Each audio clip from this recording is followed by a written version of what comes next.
小子，这一刀你要看好了。为什么？因为这一刀会很闪。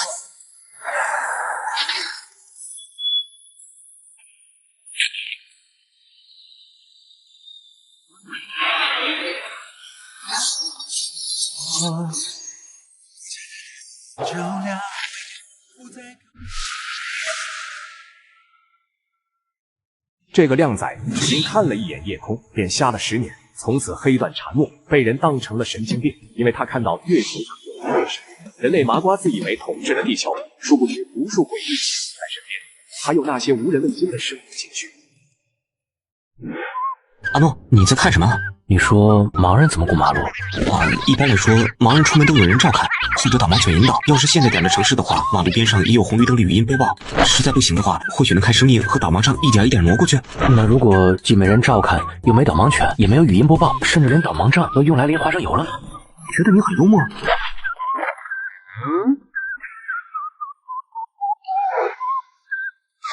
哎，你看那个人好怪啊，眼睛上蒙着这么多墨，能看得见路吗？你没看到他手里的导盲杖吗？人家本来就是盲人，好吧？哎呀，这都什么年代了，盲人基本都戴墨镜了，谁还大热天的用布缠着眼睛啊？这不怕捂得慌吗？就是，而且你见过哪个盲人不用导盲杖走路，反而用来扛东西的？哟，现在的年轻人真会玩啊！哥哥，我扶你过马路吧。他不是盲人，他一定看得见。我懂了，他在 cos 盲僧。废，一天天的就是要玩游戏，谁他妈闲着没事干，在大马路上 cos 盲僧，不要命了？再说，盲僧遮眼睛的布是红色的，这cos的也不像啊！你还说我？闭嘴！哦，我知道他。没错，我表弟还在上小学的时候，听说他们那个学校有个学生出了意外，眼睛出了问题，只能用黑断茶目，据说还有精神方面的问题。精神问题？那也都是10年前的事情了，说不定人家已经痊愈了。不过当时那事儿啊，好像闹得挺大的，没几天呢，那学生就退学了，据说后来转到了盲人的特殊学校里。我说，那到底是什么意外？竟然能让人失明又出现精神问题？不会是中邪了吧？唉，不知道。不过听说是比那更离谱的事儿。哎，是个苦命人。他叫什么名字？好像叫林七夜。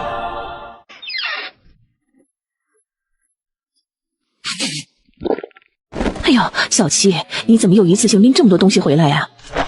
哎呀，这么一大桶花生油，你这孩子是不是又乱用政府的补贴了？哎呦，姨妈，政府给残疾人的补贴就是用来生活的，我用来买油是物尽其用。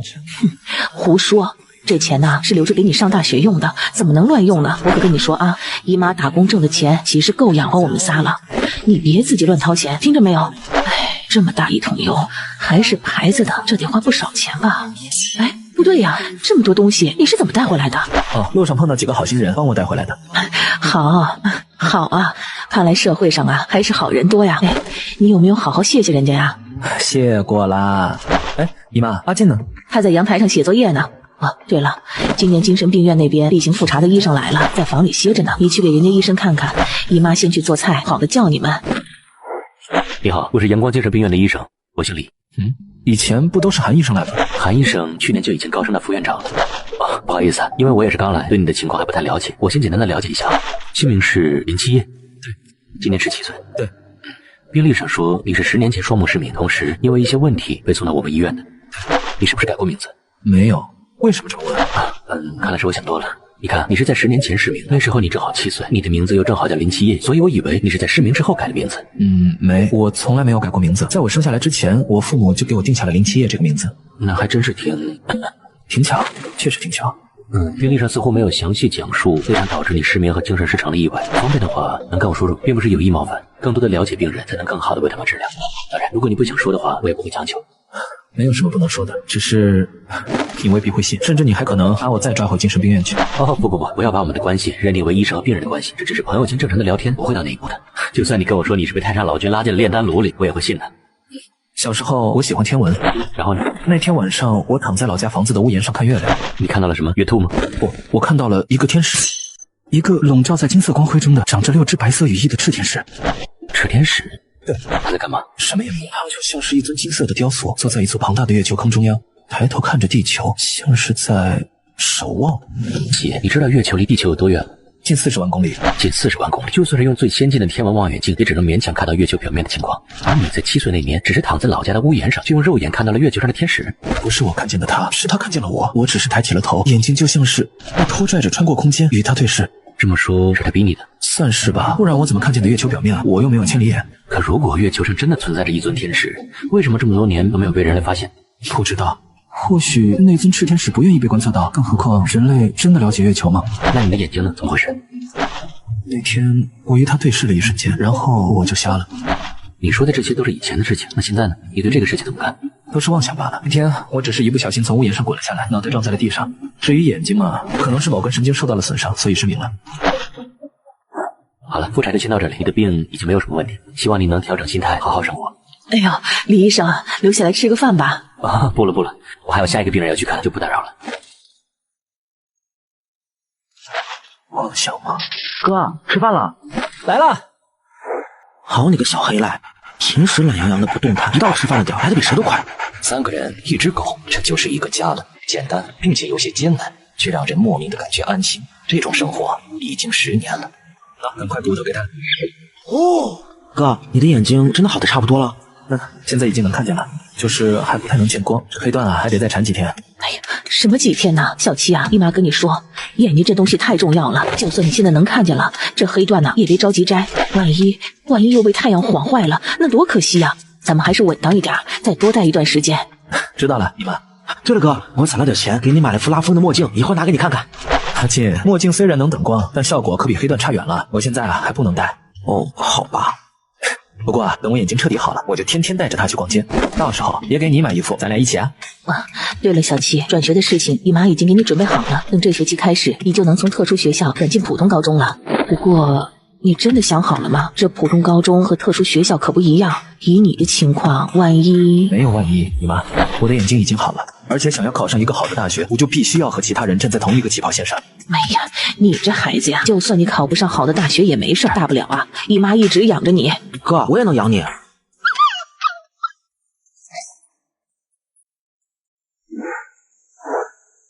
小子，这一刀我看好了。为什么？因为这一刀会很爽。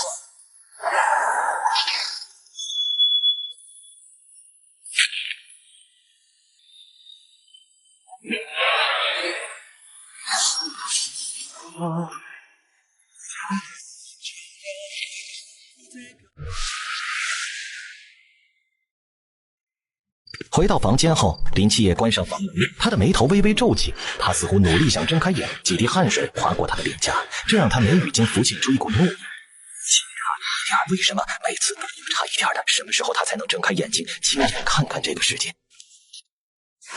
洗漱过后，林七夜便跟往常一样，早早上床准备睡觉了。但躺上床后，下意识的他脑海中又浮现出了那幅画面。又是这个梦，每晚都敲门，很累的好吧？莫名其妙的地方。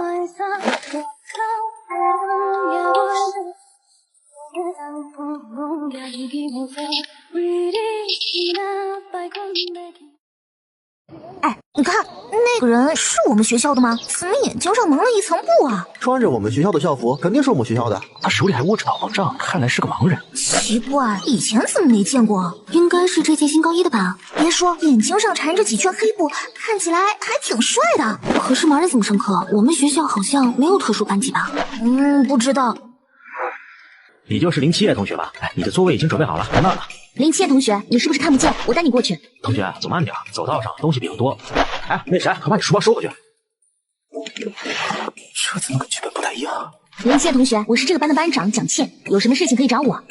我叫李亦飞，去吃饭的话喊我一声，我带你去。还有我叫汪少。你们认识我？班主任跟我们说过你，不过最让我们印象深刻的还是你姨妈。那天她拿着一筐鸡蛋，就站在这儿，一个个的给我们送鸡蛋，拜托我们照顾点你。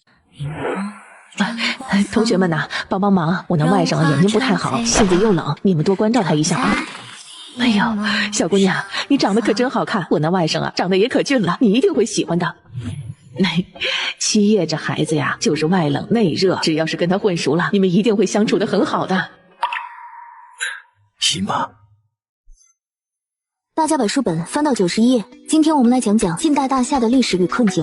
在100年前，地球上还拥有着200多个国家，分布在7大洲4大洋，风俗文化各不相同。即便是在那个科技并不发达的年代，我们依然能够乘坐船只前往不同的国家，感受相互之间文化的碰撞。然而，在3月9日的那一天，神秘的大雾突然凭空出现在我们地中，然后以惊人的速度蔓延，在短短24小时之内，便吞噬了地球上接近98%的面积。人类打造的高楼大厦，亘古存在的原始森林，深不见底的海洋，一切的一切都被迷雾覆盖。无数的国家沦陷在迷雾之中，音讯全无。然而，这匪夷所思的迷雾在即将侵入大夏国土的时候停下了。没有人知道原因，但它就是这么停下了。2年间，无数的理论与猜想被提出。有人说，这种迷雾其实是一种生物，在吞噬98%的地球后，正好吃饱了，所以停在了大夏附近。有人说，是因为大夏所处的位置存在特殊磁场，阻碍了迷雾的蔓延。还有人说，这是大夏5000年积累的底蕴在发挥作用，庇护了这方国土。这种迷雾的成分完全超出了人类的认知，无论是光线、声音、电波，还是其他探测手段，都无法穿透这种迷雾。没有人知道，在这片迷雾的背后，那些在100年前就被吞没的其他国家是否还存在。据专家推测，他们在迷雾中生还的概率极低，因为这种迷雾无论是吸入肺中，还是接触到皮肤表面，都是致死的。在过去的100年之中，我国曾派出无数装备齐全的探测队进入迷雾，但却没有一个人回来。50年前，我国第1枚卫星发射成功，从太空中传递回来的图片影像来看，整个地球已经变成了灰白色，只剩下了大夏一片净土。现在的大夏就像是这颗星球上的孤岛，而我们或许是这颗星球最后的生还者。因此，迷雾出现的那一天，也就是每年的3月9号，被称为生还日。其实我自己可以走回去，真的，我能看得见，只不过眼睛不太能见光。不用说了，林谢同学，我们答应过你姨妈会照顾好你，就一定会做到。是啊，七爷，正好我们家在同一个方向，都是顺路嘛。我也顺路。说真的，现在林七爷更希望自己是被孤立的那个。在黑暗中待了太久之后，他并不习惯这种被太多人关心的感觉，这让他觉得别扭。当然了，杨静和姨妈并不算，那是他的家人。我前面那个路口要右转了，不过可以给你们再走一段。我这里就要转弯了，先走了，明天见。明天见。你们说，那迷雾真的会再次复苏，吞掉大夏吗？你没听那些专家说吗？迷雾复苏的概率很小，或许最近100年都不会有所变化。至于100年之后怎么样，反正那时候我们也不在了，操心那么多干嘛？嗨，你又不是不知道，那些个什么专家说的话最不靠谱了。万一我们好不容易考上了大学，还没好好享受生活，迷雾就把整个大夏给吞了，那岂不是亏炸了？所以这就是你现在天天混日子、不专心学习的原因。我可得提醒你，王老师已经说过了，要是你这次考试再拿最后1名，你就把桌子搬到讲台边上去了。知道了，知道了。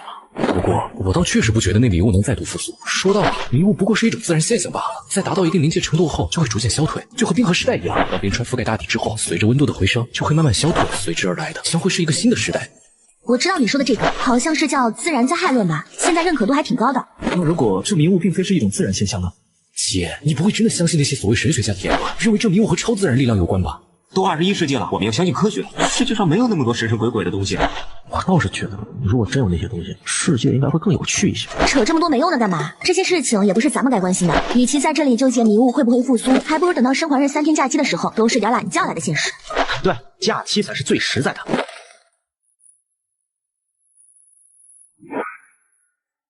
就是这儿了。队长，第3块告示牌已经就位。收到，开始吧。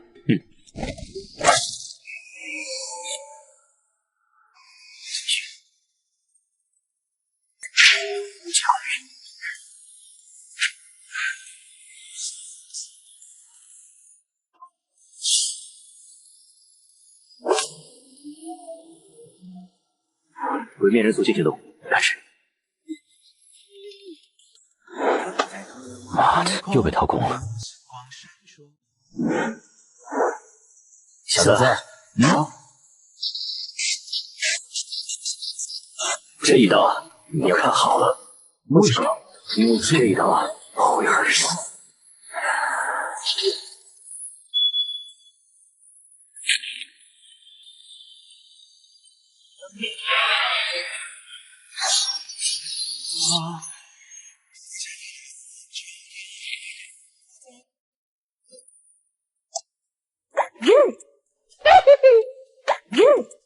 兄弟，这么大半夜坐这玩手机，不怕屁股着凉吗 ？Excellent。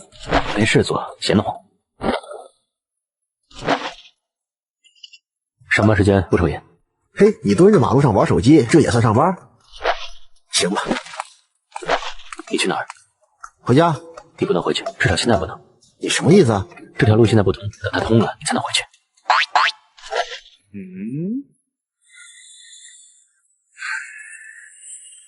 我操！溜了。找工程。到，队长，出了点问题。出什么事了？这批鬼面人中仅剩出了一位鬼面王。鬼面王。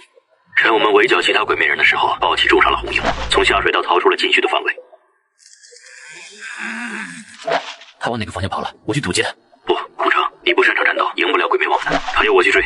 那我在鬼面王离开之后，又有2只鬼面人趁机逃窜进入了下水道，其他人正在肃清剩下的鬼面人，脱不开身。往哪个方向？东南。好。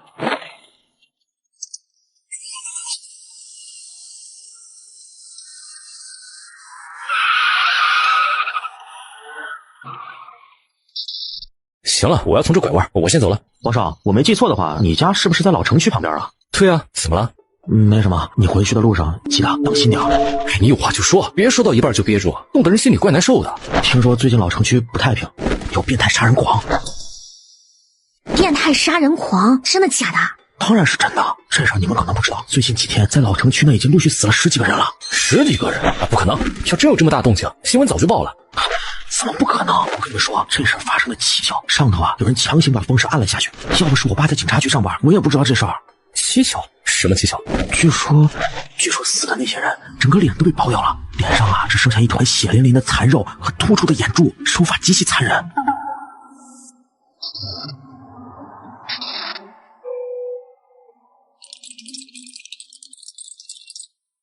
李飞，你是不是有病啊？大晚上说这些。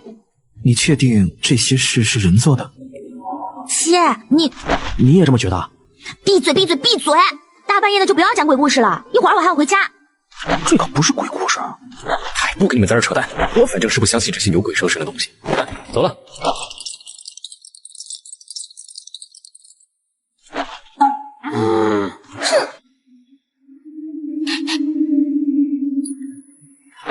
你们有没有闻到臭味？臭味？就是那种有什么东西腐烂的臭味。我没闻到。刘远，你呢？我也没。林七爷顿了顿，正想说些什么，一股恶心至极的臭味从他的鼻腔灌入。这种感觉就像是一块腐烂了10几天的肉丢进了化粪池，又跟臭鸡蛋混合在一块，仅仅是闻到就让胃液在剧烈翻滚着。我这什么玩意儿这么臭啊？不知道，但从味道的传播方向来看，似乎是从那里传来的。王少！老城区外围，变态杀人魔诡异的恶臭和尖叫声，无论怎么想都不对劲儿。他在原地一直犹豫了半晌，在做了一番心理斗争之后，无奈叹出一口气，最终还是拎起了手中的导盲杖，望向到冲去。芊芊，发生了什么？怪物在啃汪少的脸。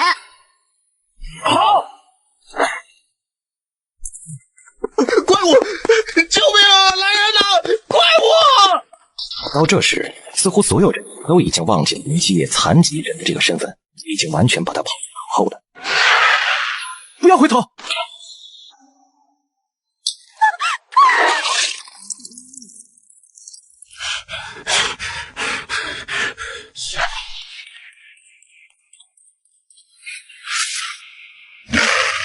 妈的！为什么又是我这么倒霉？小时候爬个屋檐都能看到池天池，看瞎了眼又从屋檐上摔下来，就让人以为摔出了精神病，在精神病院住了1年。现在老子终于熬出头，马上准备好好学习，参加高考，迎接崭新人生的时候，就碰到了你这丑八怪。别人一辈子都碰不上1回，老子一下碰到2个，就离谱！妈的，老子不怕你！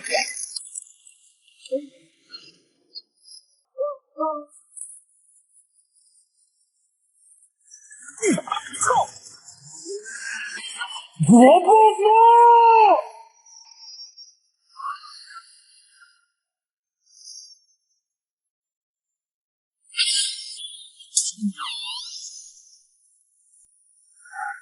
好亮啊！那是什么？是哪里失火了吗？怎么可能嘛？失火哪有这么亮啊？而且我们苍南市根本没有这么高的建筑啊！快，拍下来发朋友圈。因为这个会很爽。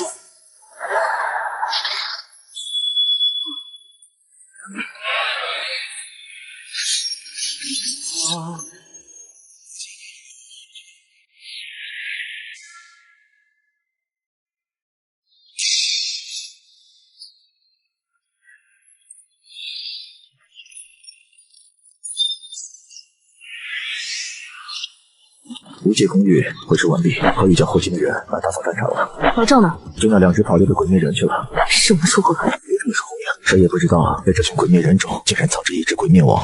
队长一个人面对鬼灭王，应该没问题吧？当然没事，别忘了队长可是3进穿进了强者，不会有事的。只希望那2只逃走的鬼灭人不会造成普通人的伤亡吧。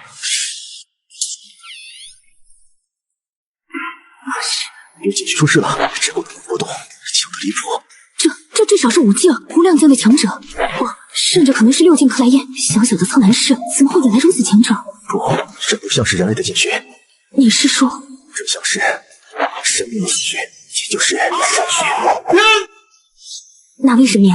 真是神圣强大，还有这创世巨蜥。如果我没猜错的话，这应该是神灵代号003，天使之王米迦勒。炽天使的气息与神威正疯狂地从他双眼里流出，他的双眸就像2个燃烧的太阳，仿佛要将一切冲熄。他的双眸中璀璨的星光已经逐渐暗淡，直到最终只留下了一道淡淡的金晕。先前爆发的那种强悍金芒毕竟是不属于他的，现在蕴含在其眼底的金晕是真正由他掌控的一缕微弱的炽天使。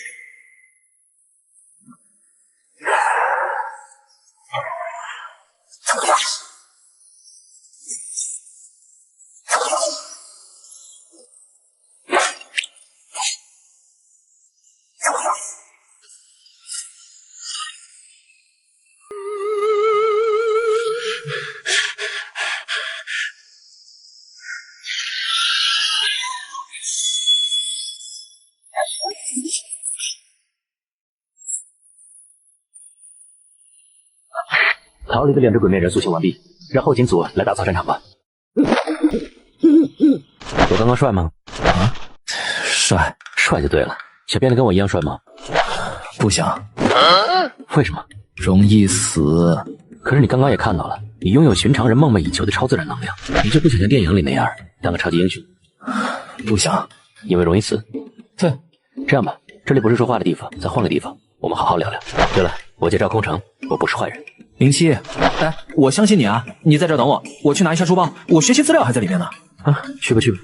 妈的，老子可是把浑身解数都使出来了，之前咔咔咔那几刀，简直不要太潇洒。队长对练的时候，老子都没这么拼命过。说起来，还不知道队长怎么样了。鬼面王可不好对付呀。妈的，这小子居然跑了！哥，你今天怎么回来这么晚啊？你的导盲杖呢？路上遇到点事情，一不小心弄丢了。早在回来之前，为了避免自己的家人看到太阳穴旁的伤疤，他就把半截黑盾又缠了回去。不过导盲杖的确是断了，与其把导盲杖拿回来让家人担惊受怕，还不如直接丢掉。啊，没事，丢了再换一个就好了。事情解决了吗？解决了。你妈还没回来？妈妈今晚是夜班，明早才能回来。好吧，作业写完了吗？还剩一点点。初中就布置这么多作业，真是变态。没事，要是累就不写了。老师要是骂你，就跟哥说，哥去跟他理论。很快就要写完了。我有点累了，先去睡觉。你写完了也早点睡啊。好，哥，真的没什么事吗？没事儿，早点睡啊。哦，对了，牛奶在冰箱里，明天要是起得早的话，自己热一下。知道了，哥。晚安。晚安。也感觉到了他的身上有血腥味儿。哎呀，还是不肯放过我。醒着打怪物，睡着了还要来敲门，命苦啊！什么鬼？我还没敲呢，怎么就开始震了？以前不是这样的。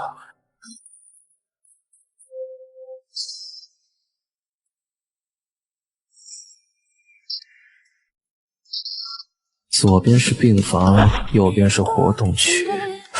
这布置怎么跟我当年住过的精神病院一模一样？这里不一样了。看着面前这些诡异的房门，林奇也陷入沉思。在梦境中，这所精神病院里只有病房区，与他记忆中的阳光精神病院不同。那么，在这些病房中，是否真的住着病人呢？又或者，真如这所精神病院的名字，里面住着的是什么？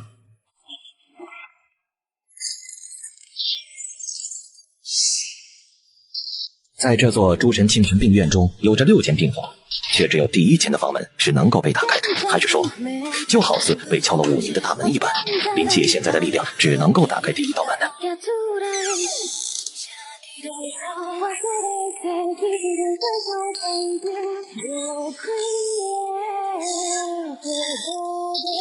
你好，我是林七夜。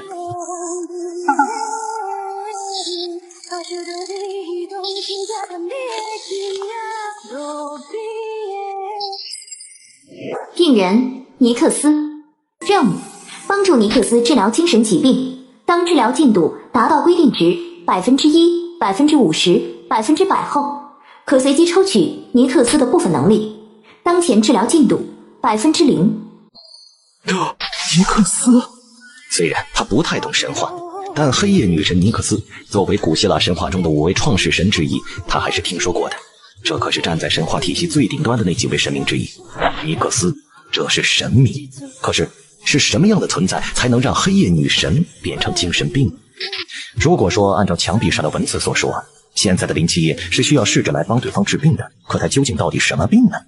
林七夜作为曾经的精神病患者，对于精神病是知道一些的。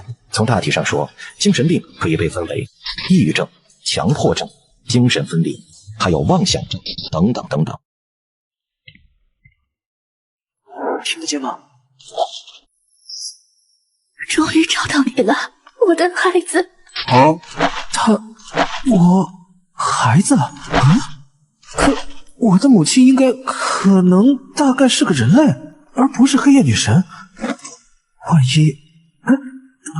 这外国的黑夜女神怎么说的一口中文啊？对，这是我梦的，我能听懂神的语言，似乎也不奇怪。或许这就是脑电波传输信号。我的孩子，你原来还活着，我终于找到你了。修普诺斯，我的孩子，原来你也在这里。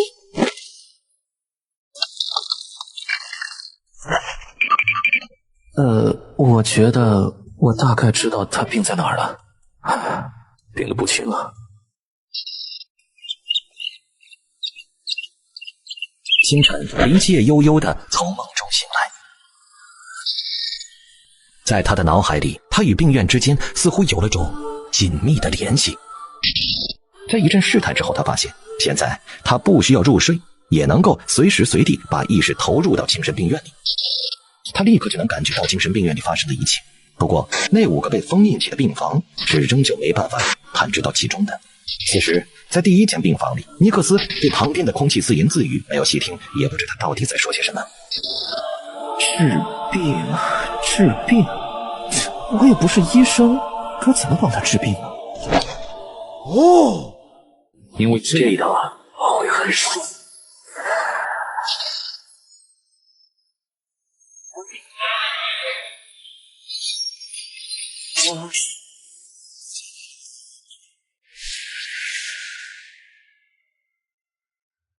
老赵，你这是怎么了？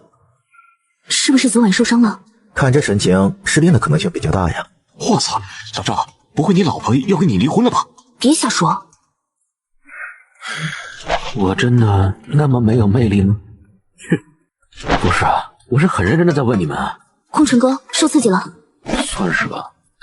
昨晚碰到了那个金色禁区的拥有者，那个疑似炽天使代理人的家伙，是不是很强？他什么人？你们想多了，只是个普通高中生。那克莱因级别的力量波动，应该只是炽天使在他身上留下的力量残余。他现在还是个刚刚踏入斩境的新人，还以为苍南市来了个克莱因级别的强者。不过也是，如果那个极度危险的神真的选择了代理人，而且还成长到了克莱因级别，高层不可能不知道。不管怎么说，炽天使选择代理人不私下审讯，这是大事，要赶紧跟高层汇报。对了，老赵，你既然碰到了他，那他人呢？这么重要的人，你没有带回来吗？他跑了，他跟我说去拿书包，然后趁着我出神的时候跑了。好了，队长，你没事吧？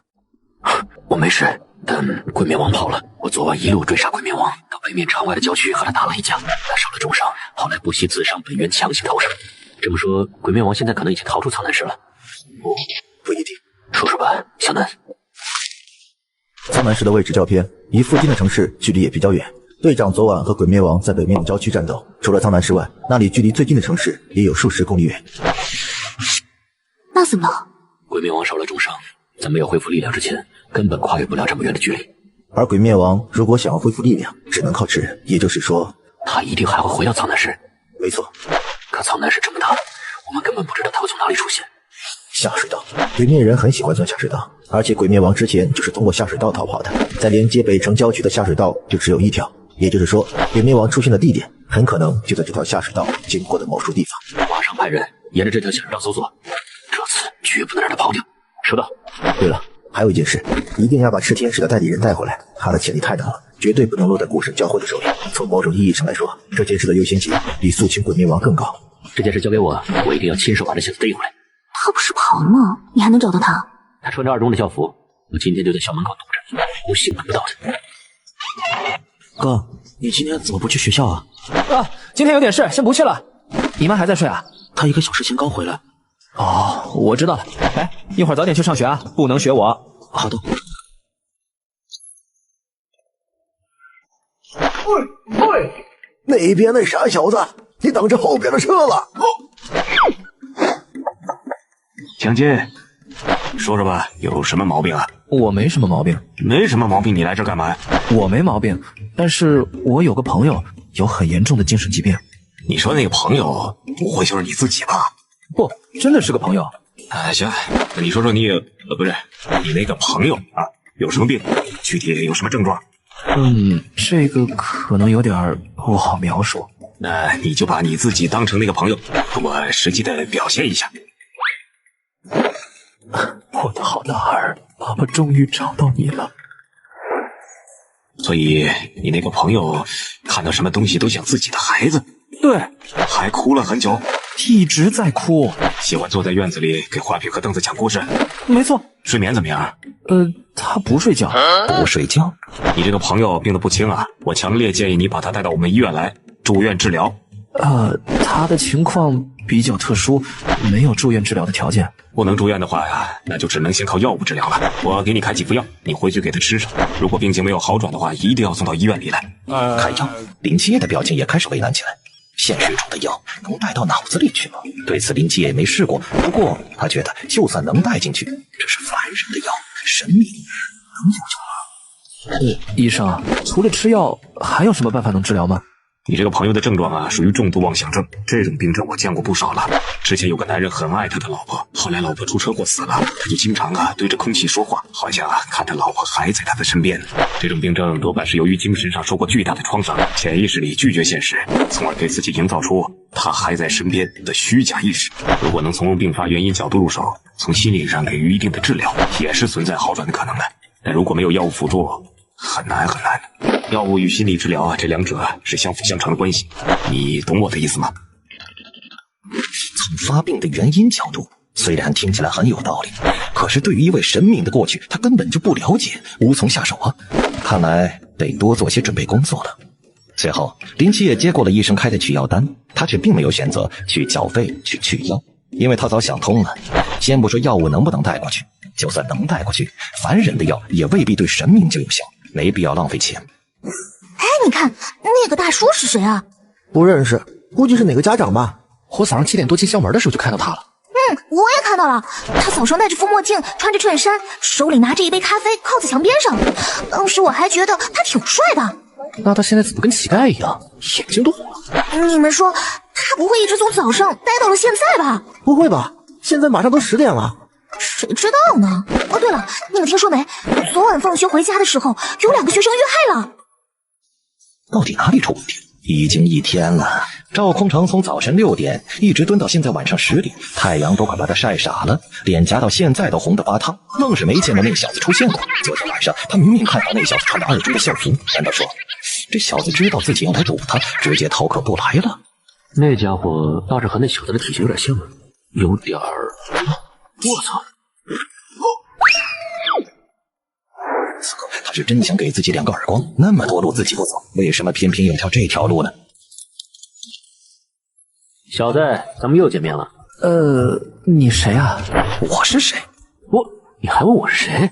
我是昨晚被你欺骗了感情，吹了大半夜冷风的无辜受害者。我告诉你，你少给我在这装蒜啊！今天你绝对跑不掉。行吧，你说去哪儿聊？跟我走。林七夜一直心里都很忐忑，而当他抬头注意到自己竟逐渐的接近一家情侣酒店时，哎，你想干嘛？我告诉你啊，我有痔疮，你别乱来。这些男高中生脑子里装的都是什么？就找个地方聊天而已。聊天用得着去情侣酒店？你没看一路上那些人的眼神吗？我头都要尴尬死了。你懂什么？这里是安全屋，带你来没别的意思。再说，我看起来像是那种人吗？一间动感激情主题大床房，谢谢。哇哦！好，先生，这里需要您的身份证件，还有这位小同志，您的证件也出示一下。这是您的房卡，房间在3966，祝二位入住愉快。傻这样干嘛？跟我上去吧。别那么紧张，真的只是聊天。你想跟我聊什么？当然是聊聊你啊。07夜，男，17岁，单身，身高175，体重。你知道我说的不是这个，我说的是你的眼睛。你见过米迦勒了？他为什么找你？他和你说了什么？你现在能用禁区用到什么地步了？你的问题太多了。也是啊，现在的你心里肯定有很多疑惑，那就让我先来替你解答。想知道什么就问吧。这个世界上真的存在神话中的神吗？存在，但并不是所有的神都存在。什么意思啊？你觉得神话是什么？是古人的精神寄托，是对大自然未知力量的恐惧与幻想。你说的没错，直到100年之前，所有人都是这么认为的。100年之前？没错，在那场迷雾出现之前，这个世界上从来都没有出现过神明的踪迹。然而，自从那场覆盖地球的迷雾出现之后，一切似乎都不一样了。1922年9月，也就是迷雾出现的后一年，大夏某一支迷雾探测队在马里亚海沟观测到了一只缓慢飞行在天空中的超大型巨龙，那是人类历史上第一次观测到神话生物。经过研究考证，那条龙是圣经中的混沌之龙，传说是上帝制造的生命。这条巨龙的发现直接颠覆了整个大夏高层的认知，他们意识到，从这条大雾开始，世界已经与曾经截然不同。当时的迷雾刚刚出现，整个大夏都陷入了恐慌。高层为了国家稳定，隐瞒了这次探测的结果。而混沌之龙利维坦作为人类观测到的第一个神话生物，大夏高层将其代号变为001。后续的探测过程中，又陆续出现了部分神话生物，便继续写下编号。你所见到的赤天使米迦勒，便是1928年人类观测到的第3只神话生物，代号003。1928年，那时候我们还没有掌握登月的技术吧？他们是怎么找到在月球上的赤天使的？不是我们找的他。1928年3月，一个金色剑芒从月球发出，穿过宇宙，将地夷为平地。直到那时，我们才知道月球上还存在着一尊神明。北美那里有什么？后来，我们的探测队花了1年的时间抵达了那座火山，在一片废墟之中，发现了被封印在神墟之中的004号神明——洛天使路西法。小子，你好。这一刀你要看好了。为什么？因为这一刀会很伤。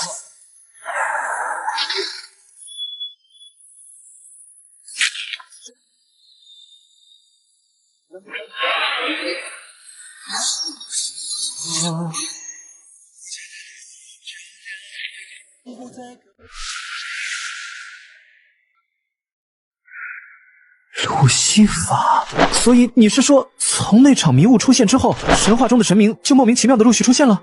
没错，高层一直在探究这件事情背后的原因，推测出了2种可能。第一种，这些神本身并不存在，但是当迷雾出现之后，某种神秘的变化产生，将他们从神话中具现了出来。第二种，神话并不是古人的幻想，而是真实存在的。在人类越发活跃之后，他们因某种原因潜伏在地球某处，而迷雾的出现则唤醒了他们。那你刚刚说的并不是所有神都存在是什么意思啊？现在存在于地球上的神明数量并不多，并不是所有的神话生物都降临于此。现在出现的仅仅是诺大神话体系中很小的一部分。我们不知道为什么是他们，与强弱无关，与故事传播度无关，与善恶无关，与国界无关。他们的出现似乎并没有规律，就这么随机的产生了。不仅是圣经、希腊神话、北欧神话、克苏鲁神话，在人类现在已知的神明之中，涵盖了所有神话体系。既然是所有的神话体系，那我们大夏的神呢？比如齐天大圣、三太子、4大天王、玉皇大帝，他们在哪儿？如果他们存在的话，那一定能将西方神话吊起来打吧？你想的这些我们也都想过。这100年里，我们无数次的在大夏国境内探寻，试图寻找他们的下落，可整整100年都没有找到，他只是个土地公公都没有。有人说，这是因为迷雾还没有吞掉大夏，所以大夏的神话不会出现。也有人说，什么？也有人说他们一直在。一直在？你觉得为什么整个地球都被迷雾吞噬，只有大夏幸存？那迷雾已经来到了大夏周围，但就是被挡在国境线旁，寸土不得进。哦，你是说这只是一种猜测，或者说是一种美好的幻想。不管怎么说，我们都没有发现过大夏神明的踪迹。哦，好吧。那昨晚从我身上发出来的金色光柱是什么？禁区。在迷雾笼罩地球后发生的变化并不仅限于神明的出现，这些迷雾对我们的人体似乎也有神秘的作用。虽然这些迷雾没有进入大夏的疆土，但它的内部似乎蕴含着某种类似于辐射的能量，对部分人的身体有催化作用。在迷雾降临后出生的孩子有概率在体内产生一种奇特的能量，经过某种特定环境的影响，这些力量表被激发，从而形成一种能够影响现实环境的特殊力量，就像是领域一样。这些力量的特征因人而异，各有不同，而这种能够通过自身影响周围的超凡领域就被称为禁虚。这种禁虚是不是能够成长啊？是的，禁虚的能力、范围、特殊性都会随着主人的精神力增加而增加。精神力是影响禁虚强度的重要标准。通过精神力，我们将禁虚分为6大境界。精神力如杯盏之水，少而不动，被称为第1境；精神力如池塘之水，多而不动，被称为第2境，池境；若如川流之水，多浅流通，被称为第3境，川境；若如海洋之水，浩渺广阔，被称为第4境，海境；若精神力几乎无穷无尽，浩瀚磅礴，则是第5境，无量；若精神力取之不尽，用之不竭，打破空间维度，类似克莱因频，则是第6境，克莱因。哎，那我呢？我现在是什么境界啊？你现在就是个斩境，只是个刚刚能够使用禁虚的新人而已，只能算是个稍微厉害点的普通人。这不对吧？这么看来，他昨天晚上之所以能够打开脑海中精神病院的大门，应该就是因为自身突破进入的斩境。那是不是意味着之后他每突破一个新的境界，就能再度放出一个病人呢？那你呢？你这么厉害是什么境界啊？我本身没有禁虚，自然就没有精神力。你没有禁虚？那你是怎么杀的那个怪物啊？那东西叫鬼面人，我杀他只是凭借多年的训练以及丰富的战斗经验。在加入守夜人之前，我是个特种兵，精通近战的那种。想获得禁虚有3种途径，一种就是我刚刚说的，只有一小步幸运儿能够生下来就拥有使用禁虚的天赋。第2种则是借助拥有禁虚的物品，并不是只有人能被迷雾影响拥有禁虚，某些物品机缘巧合之下也会拥有禁虚。这种禁虚一般极其特殊且罕见，如果人类能够驾驭它们的话，也能够使用禁虚的力量。我就属于这第2种。不过我拥有的禁物并不是攻击类，而是守夜人特有的制式辅助类禁物告示牌。它的作用只有一个，就是张开无界空域。无界空域，一个能够隔绝域内与域外的禁虚，能够防止我们与敌人的战斗影响到普通人。每座城市的守夜人都会配备3个能够施展无界空域的告示牌，由1人执掌，因为一般不正面参与战斗。我们这类人也被称为守望者。也就是说，你就是个放风的。不会说话你就少说几句啊。你刚刚说获得禁虚有3种方法，那最后一种呢？最后一种就是神明赐予，也就是你这种情况。有些神明会将自身的部分力量给予被他选中的人类，让其成为自身在人间的代理人。这种由神明赠予的禁虚也被称为神虚。不过相应的，在获得力量的同时，代理人也会收到来自神明的指示，有的是毁灭人类社会，有的是守护人类社会，有的是去帮神明寻找某种东西。总之，一般情况下，一位神明的代理人只有1位，而他就代表着神明的意志。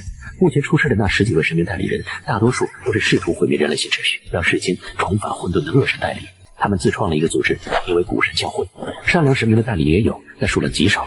至于中立神的代理人有多少，我就不得而知了。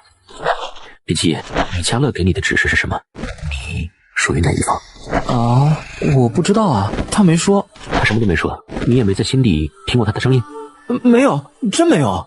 按我们推测，米迦勒应该是属于中立或者善良阵营，要不然我们早就把你杀了。不过他既然把神虚给了你，为什么有什么话都不说呢？他究竟想做什么？他想做什么我不知道，但是就算他给我下达了指令，我也不会去做。我不想掺和进这种乱七八糟的势力。大不了就把这双眼睛再还给他们。没事的话，我就先走了。不是，你等等，你问完了问题就要走了？我呢？你可以在这儿一个人激情。不是，我的意思是，你就不问问我吗？我是什么人？你是什么人跟我有什么关系啊？我为什么知道这么多？我的背后是一个什么样的组织？我们在做些什么？这些你都不好奇？不好奇。为什么？按照影视小说里的逻辑，我一旦知道了你们的存在后，只剩下2种选择，要么就加入，要么就变得永远也泄露不了秘密，比如被杀、被关、被洗脑。你他妈少看点电视吧！再说了，你都不了解我们，你怎么知道加入我们不是个好选择？哦，这么说，就算知道了你们的事情，而且选择不加入，我也不会有危险？当然不会，我们算是军人，最多也就让你签个封口协议。你说的那些纯属扯淡。哦，哎，那我倒可以听一听。1922年，在我们的探测队发现第一个神话生物，也就是混沌之龙利维坦之后，大夏高层紧急成立了一个军方组织，时刻准备应对神话生物的入侵，被称为139特别生物应对组。那时候我们的科技比较落后，而且对眼前的世界也一无所知，所以所谓的特别生物应对组只是个假把式，根本没有什么大用处。后来随着时间的流逝，我们观测到越来越多的神话生物，尝试着与其中几位建立联系，同时也发现了禁区的秘密，开始训练特殊的战斗人才。当我们发掘出的禁区拥有者越来越多，我们发现由于禁区拥有者出现的随机性，无法将所有人都纳入军方的范围，所以139特别生物应对组又逐渐向半军方半民间的特殊形式转变。现在我们将这个特殊组织称为受益人。所以你们的存在是保护大夏不受那些邪恶神明的侵犯？准确的说，是所有神话生物。有什么区别吗？当然，之前我就说过，神话生物的出现带有随机性，与力量强弱无关。所以降临的神话生物并不仅是人们耳熟能详的那些强大神明，也有一些只存在于乡野传说或者小传中的弱小生物。你昨晚遇到的鬼面人就是乡野恐怖传说的一种，这种具备灭世级力量，但是会对人类社会造成影响的神话生物，我们统称为神秘。哦，原来如此。所以啊，我们也是军人，是保家卫国的军人，我们的存在就是为了防止大夏的人民遭遇苦难，这难道不高尚吗？难道不帅吗？很高尚，很帅，我很敬重你们，真的。那你我不去，为什么？我走不开，我还有很多事情要做。什么事能比保家卫国更重要？我有一个姨妈和一个表弟，姨妈年纪不大，但她为了阿庆和我这个废人，没日没夜的在厂里上班，10年如一日，现在身体已经快不行了。她这个人啊，很倔强，明明自己在客厅的凳子上揉颈椎揉的眼泪都出来了，还要嘴硬说自己在做瑜伽，很养生。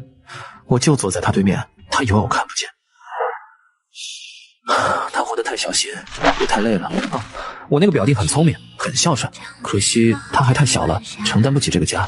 我还有很多事要做，我要挣钱养家，我要给姨妈和表弟买个大房子，我要让姨妈再也不用回到那个黑工厂受苦，我要供我的表弟读大学，我要让他和姨妈一起过上好日子。这10年，他们没有放弃过我这个拖油瓶。现在我终于好了，又怎么能抛下他们？你们很崇高，很伟大。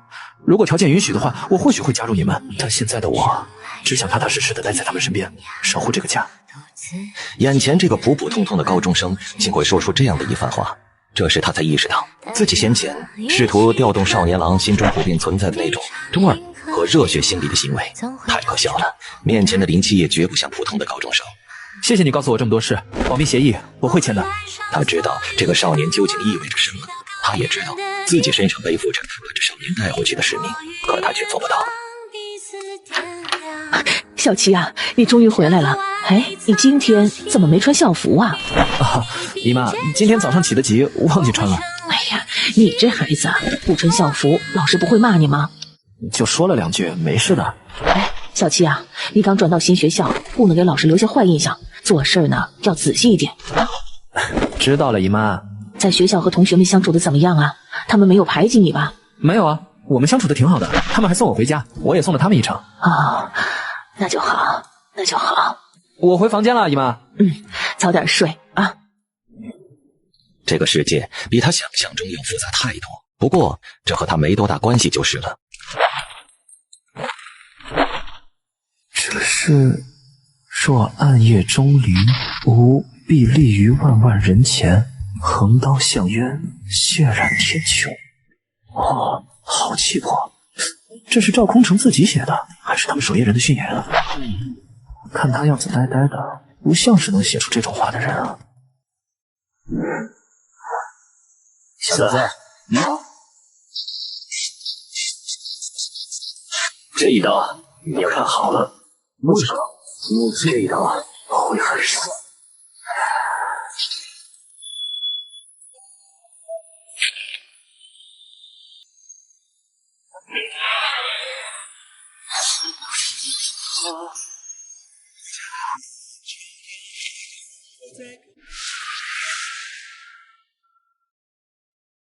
为了更好地担任精神病医生这个角色，林七夜特地在院长办公室找到一套白大褂。据林七夜统计，尼克斯的子女至少有20多位，因为太过思念自己的孩子，从而才会把这些奇怪的东西都当成他的孩子呢。可如果是这样，他的子嗣身上又究竟发生了什么，才会引起他如此强烈的反应呢？修普诺斯，别急，你哥哥很快就会回来了，他只是贪玩了一会儿。达纳杜斯这孩子从小就爱惹麻烦，等他回来一定要好好教训他。过了3000年了，他为什么还没回来？想要治好他的病，必须要从根源入手。母亲，我回来了。欢迎回来，达纳杜斯，我的孩子。尼克斯治疗进度3%，已满足奖励获取条件，开始随机抽取尼克斯神格能力。夜空降临，暗淡之眼，陨落千星，烈星术，暗夜闪烁，黑夜眷属，超凡生育。超凡生育，这也是能力。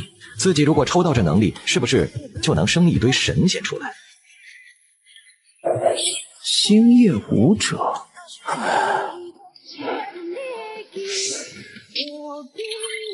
星夜舞者，在黑夜中，你的速度、力量、耐久、恢复能力均为平时的5倍。在黑夜中，你的存在不易被察觉。在黑夜中，你对其他生物的威慑力更强。你拥有了与其他夜行动物交流的能力。这个看起来逼格不高的能力，似乎是异常的强悍。别的不说，光是速度、力量、耐力皆为平时5倍，就已堪称为变态。达纳杜斯，这3000年你跑到哪儿去了？你知不知道我有多想你？这和他猜的一样。对现在的尼克斯而言，他连自己的孩子跟花瓶都分不清，又怎么可能能认出林七夜是不是他的孩子呢？所以，当林七夜这个会呼吸、会动的人出现之后，尼克斯就如同是活过来了。他找到了新的精神寄托。达纳杜斯，你知不知道你弟弟有多想你？快抱抱他。福派电魂，这名字可有点耳熟了。哎，我这就就回。他早该想到的，这里是给诸神治病的精神病院，既然是病院，自然有储藏药物的房间，而且里面的药物都是针对神明体质的特殊药物。这么一来，事情就变得简单了太多。这个是每天1次，1次2粒。还有这个是每天3次，1次1粒。要记得吃啊。算了，每天到时候我来喂你吃吧。哎，姨妈，怎么这么早就要去上班了？啊，工厂里又来了一批新零件，要我们赶紧加工。姨妈先走了啊，你继续跟你弟弟吃早饭，记得千万别迟到。哦，好。姨妈，啊，怎么了？没什么。等你回来，我告诉你个好消息。这孩子还跟我打哑谜呢。那行，姨妈现在赶时间，晚上跟我说啊。突然，他猛地抬起头，像下定了决心。姨妈，我能看见了！你再说一遍。我能看见了，我好了，姨妈。能看见了吗？真的？真的。模糊吗？有重影吗？疼不疼？照到光还会不会刺痛啊？没有，都没有，姨妈，我真的好了，姨妈。好，我们家小七啊，终于熬到头了。小七啊，姨妈该去上班了。今天晚上姨妈回来的时候多买点菜，咱们一定要好好庆祝一下。谢谢姨妈。那姨妈先走了，你好好去上学啊。事实上，他本想等姨妈晚上回来再正式的宣布这件事的，但他又忽然想到，在那些电影或小说里立下这种 flag 的人，一般都没有什么好下场。他不想让姨妈出事，哪怕这种推断仅仅是莫名其妙的玄学逻辑，他也不愿冒这种险。哥，恭喜你！这下子啊，你送给我的墨镜终于可以派上用场了。吃饭吧，哥，晚上等妈回来再吃好了。好。你是林七夜，他的眼睛好了，肯定是好了，他都能看东西了。他的眼睛好漂亮。对啊，之前怎么没发现他居然那么帅？我本来就能看见，只不过眼睛不能见光。昨天去了趟医院之后就好了。而在这喧闹的教室里，却有2个人显得格格不入。刘远坐在角落里低着头，脸色显得无比尴尬。他清楚地记得那天的自己忙着逃命了，用力地撞了下林七爷。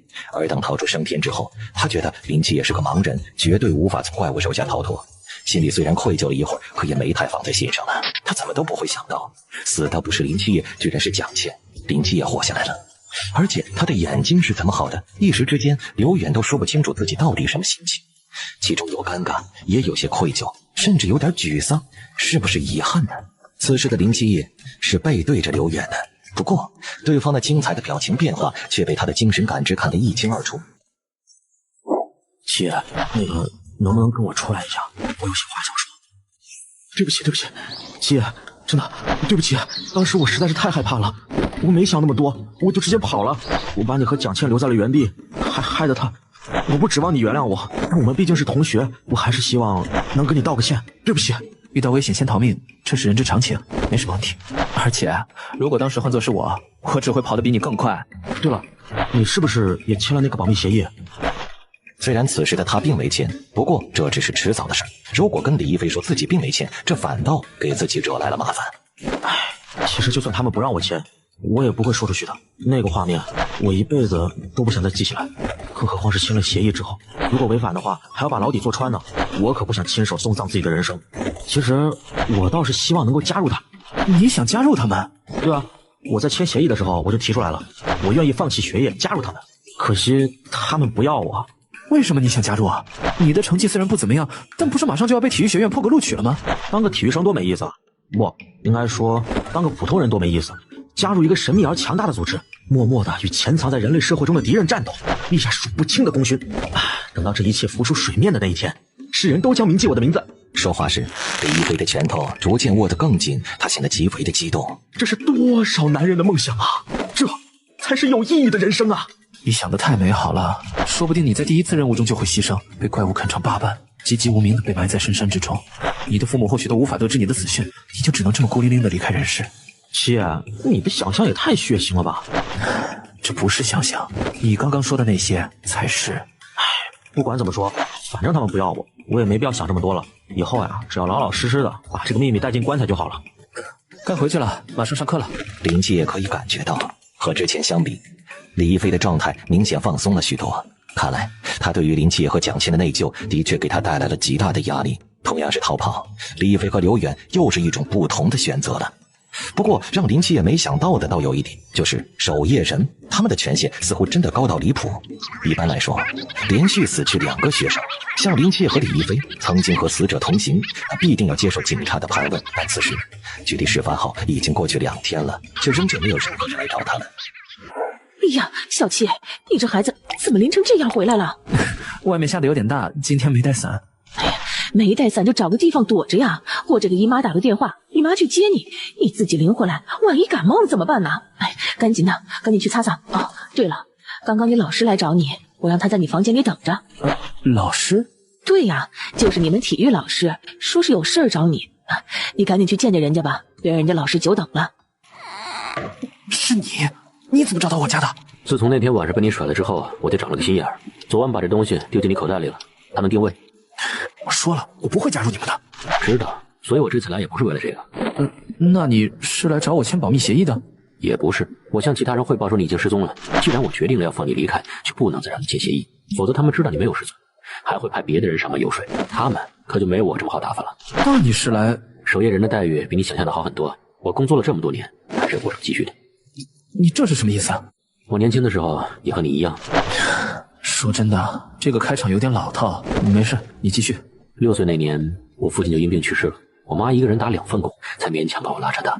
那个年代的节奏很慢，当时我妈对我的期望就是好好读完初中，然后回来当个村干部，娶个小媳妇，生几个娃，一家子在一起快快乐乐的生活。你知道，少年人总是有叛逆期。初中毕业的时候，我成绩还不错，如果回去当个村干部也不是很难，但我却不顾他的反对，毅然去当了兵。其实他也没有反对，只是看起来似乎有些不高兴。我离家那天，他站在门口，就这么默默地看着我。我走到屋子后面的路上，他在看着我；我走到村子门口，他还在看着我。后来我走到市里的车站，放不下心，偷偷溜回去看了一下，发现他还是站在那儿，看着我走的方向在发呆。说真的，那时候我真的想过就这么留下不走了，可最后还是狠了狠心去当了兵。后来啊，我的军衔越升越高，进了特种部队，又因为擅长近身格斗，被调动安排进了守夜人。之后，我也趁着假期回过家去看看我妈，结果就发现你母亲过世了。不是，她改嫁了。我母亲年轻时工作太累，熬坏了身体，本来她是想让我回村当干部，也好照顾照顾她。可当时的我没有想到这一层，选择了去当兵。后来她一个人实在熬不住，就嫁了，至少老了还有个人能照顾她。可惜当时我已经进了守夜人，不能长久的留在她身边给她养老。说实话，当时我听到她嫁人的消息，真的松了一口气。所以你和我说这个的目的是什么？我们都曾有真实的东西，但随着自身的成长，却会因为习惯而下意识地忽略它们的存在，转而被其他东西吸引了全部的注意。我对你便是如此，但你不一样。林七夜，你比当年的我聪明，比当年的我懂事，你有自己的想法，你想留在自己家人身边陪伴他们，这真的很好。既然你选择了这条路，那就好好的走下去，守护世界什么的交给我们这些人就好。刚刚我见过了你的姨妈，在这个时代，像这么好的人真的不多了。你们家现在的情况我知道，这钱你拿去。我不要，我是守夜人，我不缺钱。那我也不要，这是我给你姨妈的，你得要。我姨妈也不会要。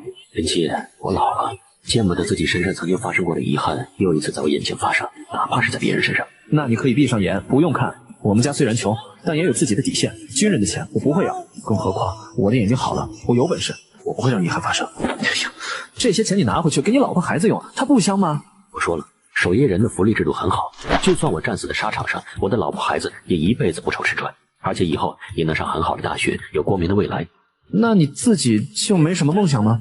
我的梦想确实有，从小时候就有。是什么？在军中当上将军，然后胸前挂着琳琅满目的功勋章，穿着军装，风风光光的回村里，让那些看不起我妈的人知道，我妈的儿子是个将军。看着眼前的赵空城，他似乎又想到了李亦菲，他们似乎是一类人。那你现在当上了吗？没有，还差得远呢。而且身为守夜人，是无法带着功勋章大摇大摆的出去晃。这个梦想终究只能是梦想。好了，既然这样，那我也该走了。祝你有个光明的未来，林七夜。林七夜呆呆地看着赵空城的脸，面前的男子似乎并不显得那么油腻了，反而倒显得高大起来。祝你有朝一日功勋满身，赵将军。哎，你等等，你的文章。嗨，看我这记性，差点忘了，这可是我的命啊。对了，你有没有看到后面的几句话？看到了。怎么样？是不是很帅？很帅。是你写的？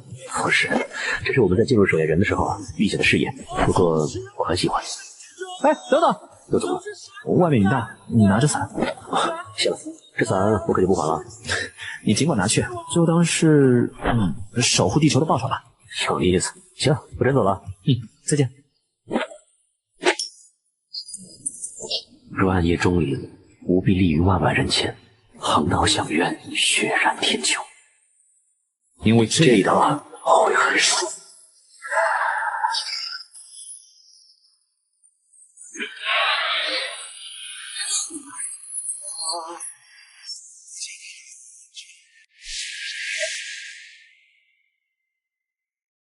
哎，小七，你们老师走了呀？哎，怎么不让人家留下来吃个饭再走啊？你这孩子。他一会儿有事儿，不会留下吃饭的。你们老师说什么了？哦，没什么，说是有个什么体育测试，特地来问一下我眼睛的情况。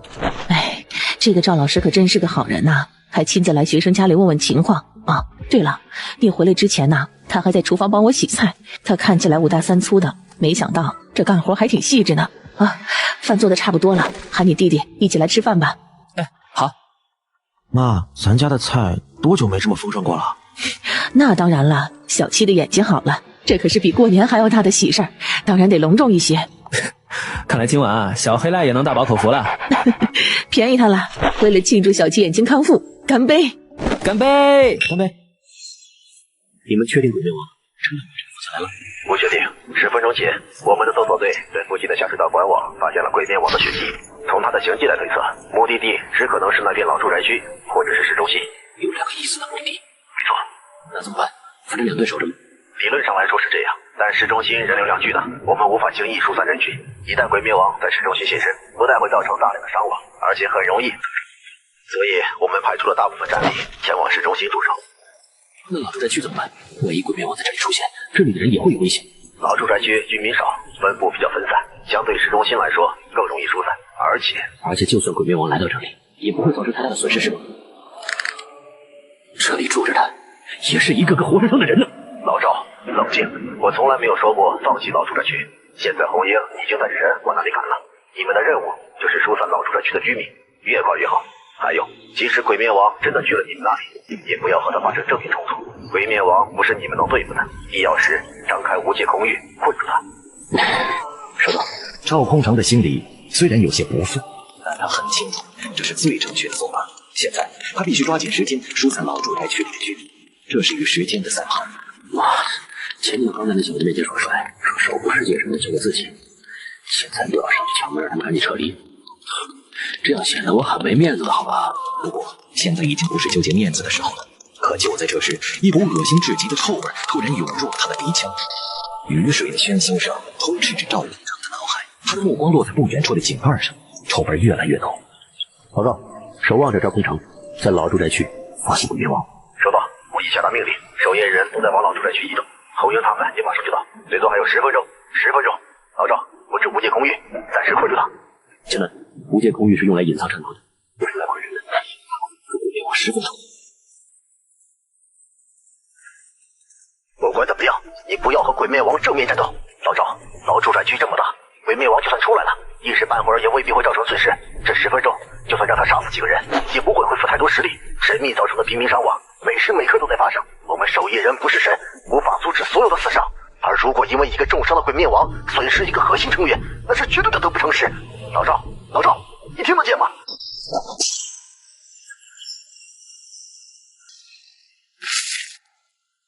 小南，你还记得你曾立下的誓言吗？若暗夜中烈，无必立于万万人前。这一次，我的身后没有万万人，可我的身后有那孩子的全世界。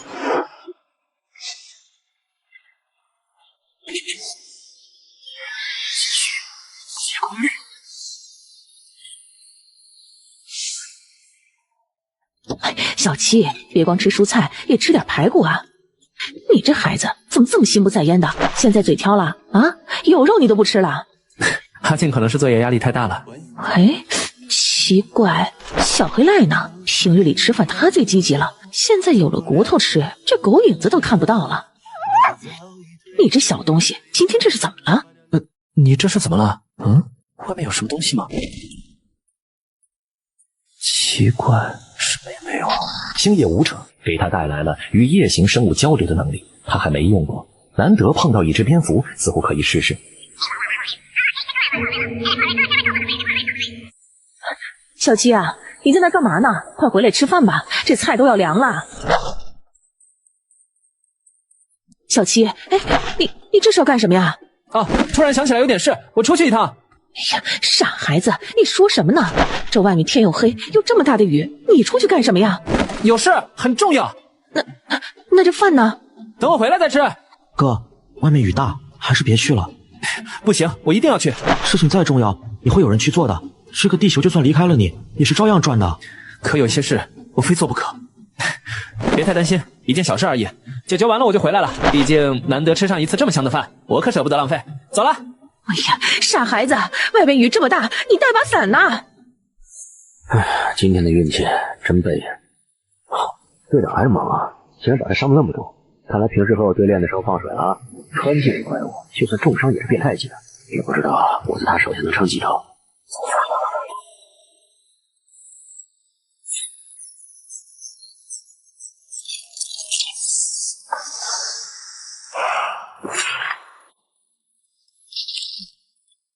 妈的，神话生物了不起啊，力气大了不起啊！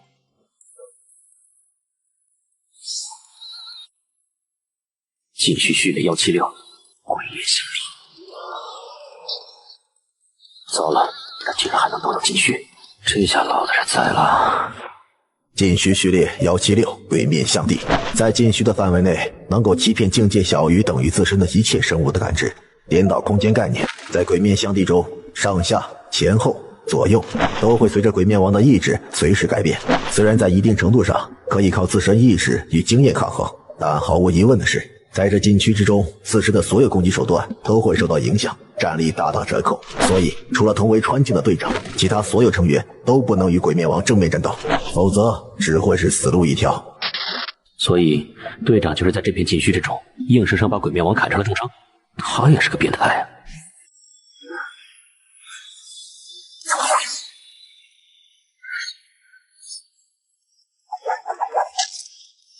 惊不惊喜，意不意外？你这个禁区确实变态。要是平时，我肯定就着了你的道，死在你手里了。可惜今天下雨，你能欺骗生物的感知，却无法阻碍靠着重力下落的雨水。雨水落在我的皮肤表面，会带给我触觉。你可以改变我的触觉，让我觉得雨水是从四面八方落在我身上，而我也可以借此反推出真正的方向。只要知道一个标准方向，剩下的就简单了很多。不是老子吹，要是老子也有禁区，你他妈早死800回了。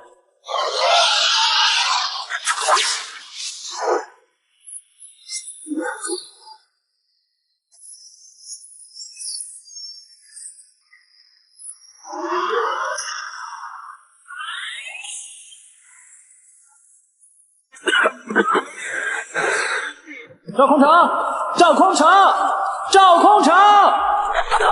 这他娘的不是！赵空城，你别躲了，我知道你就在这附近。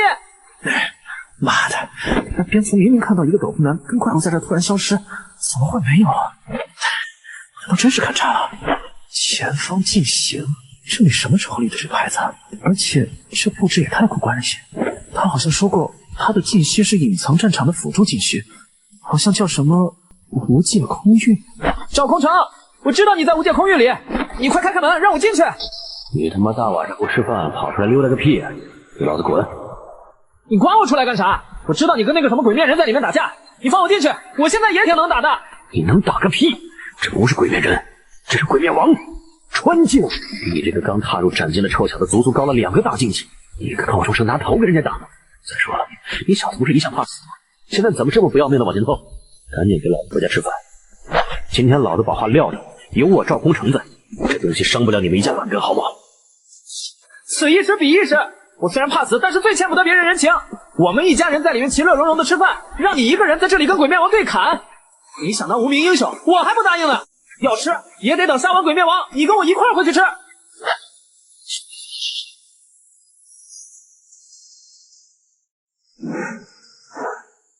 小子，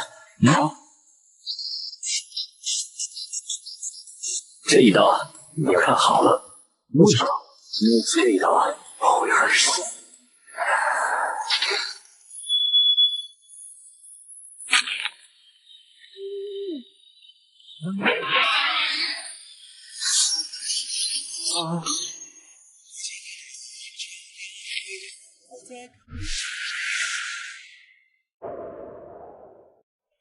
别费力了，我虽然没有境界，但张开的无界空域挡住10境以下的人还是绰绰有余的。想要进入这里，只有2种可能：要么我主动放你进来，要么只能等你死。你连我的无界空域都打不过，这里面的鬼面王和死子有什么区别？这就对了，快快回家吃饭，剩下的交给我们守夜人。文章是守夜人的生命，不仅是从信仰上，战斗中也是如此。在这枚文章的内侧安置了一个小针头，只要按下开关，它就会弹出来。而在针头的末端涂抹着一种名为鬼神饮的药物，这种药物刺入体内，会在短时间内燃烧一个人所有的潜能，能让本身就拥有禁区的人使用禁区的威力获得极大的提升。如果本身没有禁区，那鬼神饮也会强行刺激你的身体，催发出隐藏在生命本源中不曾显露的禁区。也就是说，在药物持续时间内，它能让没有禁区的人获得一种禁区，这是同归于尽的手段，也是绝境反杀的手段，也是那些没有禁区的战士们一生中唯一一次体会自己禁区的机会，不到万不得已不能使用。你知道我等这一天等了多久吗？男人嘛，总是向往那些超自然的力量，想着自己也有一天能上天入地，一拳开山，一念云复。当了这么多年的守夜人，我一直在等待着自己禁区的觉醒，可惜现在我都已经40多了，还没见到自己的禁区。说真的，在守夜人里没有禁区真的挺难混的。每次看到队长他们用禁区战斗帅到爆炸的时候，这心里总是酸酸的。后来我就想着，要是哪一天碰到绝对赢不了的敌人，一定要在死前试试鬼神影，看看自己的积蓄。就算是死，也能笑着去死。不管怎么说，谢谢你给我这个机会。妈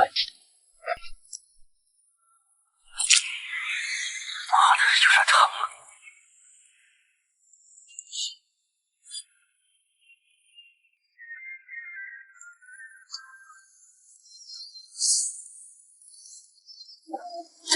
哈哈哈哈哈！继续训练083，面圣闪月。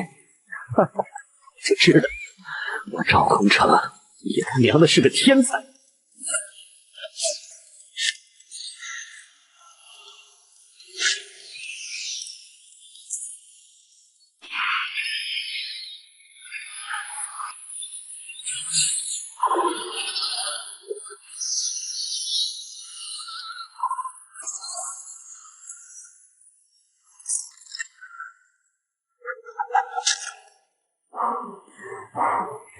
原来这就是积蓄吗？爽，真他娘的爽！事实证明，他没有说谎。当他有了禁区之后，他能单杀鬼灭王800回，如果给他足够的时间。可关键在于，他没有那么多时间了。赵空城能清晰感觉到自身的力量正在消退，那些隐去的痛感也正在逐渐恢复。怎么这么痛？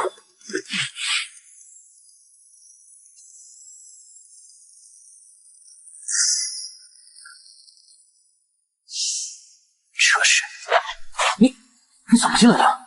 唉，不得不说，这个无界空域是真的挺硬的。不过幸好我有这双眼睛，能找到它最薄弱的点。也幸好现在是黑夜。你明明只是刚进入斩境，怎么会有这么强的力量？不对，你没有武器是怎么破开无界空域的？说出来你可能不信，我瞪了他一眼，他就开了。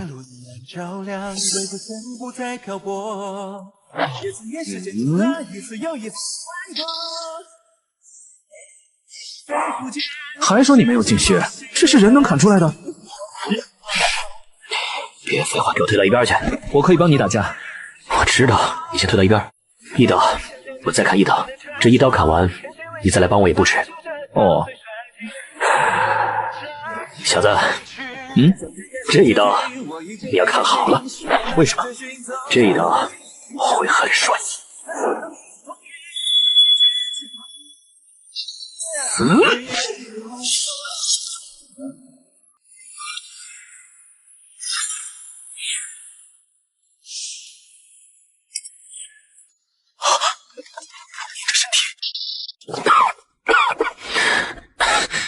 没事，强行爆发潜力的后遗症而已。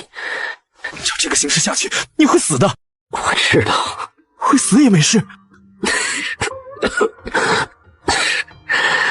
不亏呀，至少临死前体验了一把剑训，而且什么？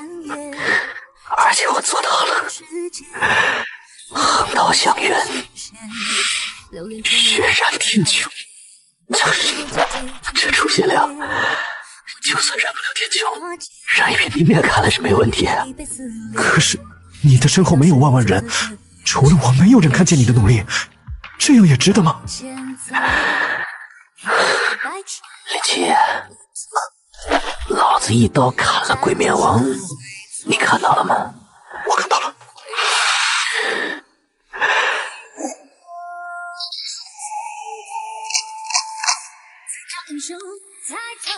他娘的，连队长都没能砍死的家伙，被老子砍死了。林七，你说我厉不厉害？厉害。立下这么大的功，要是我能活下去，一定能混个将军吧。一定可以。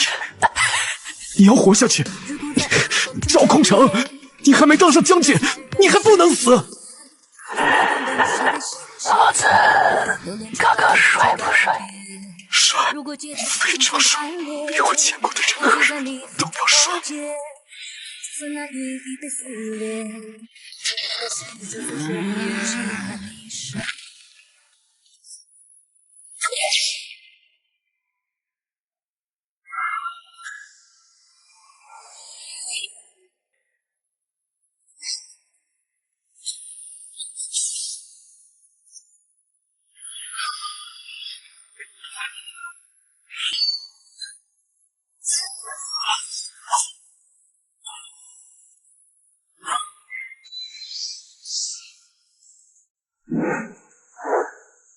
小子，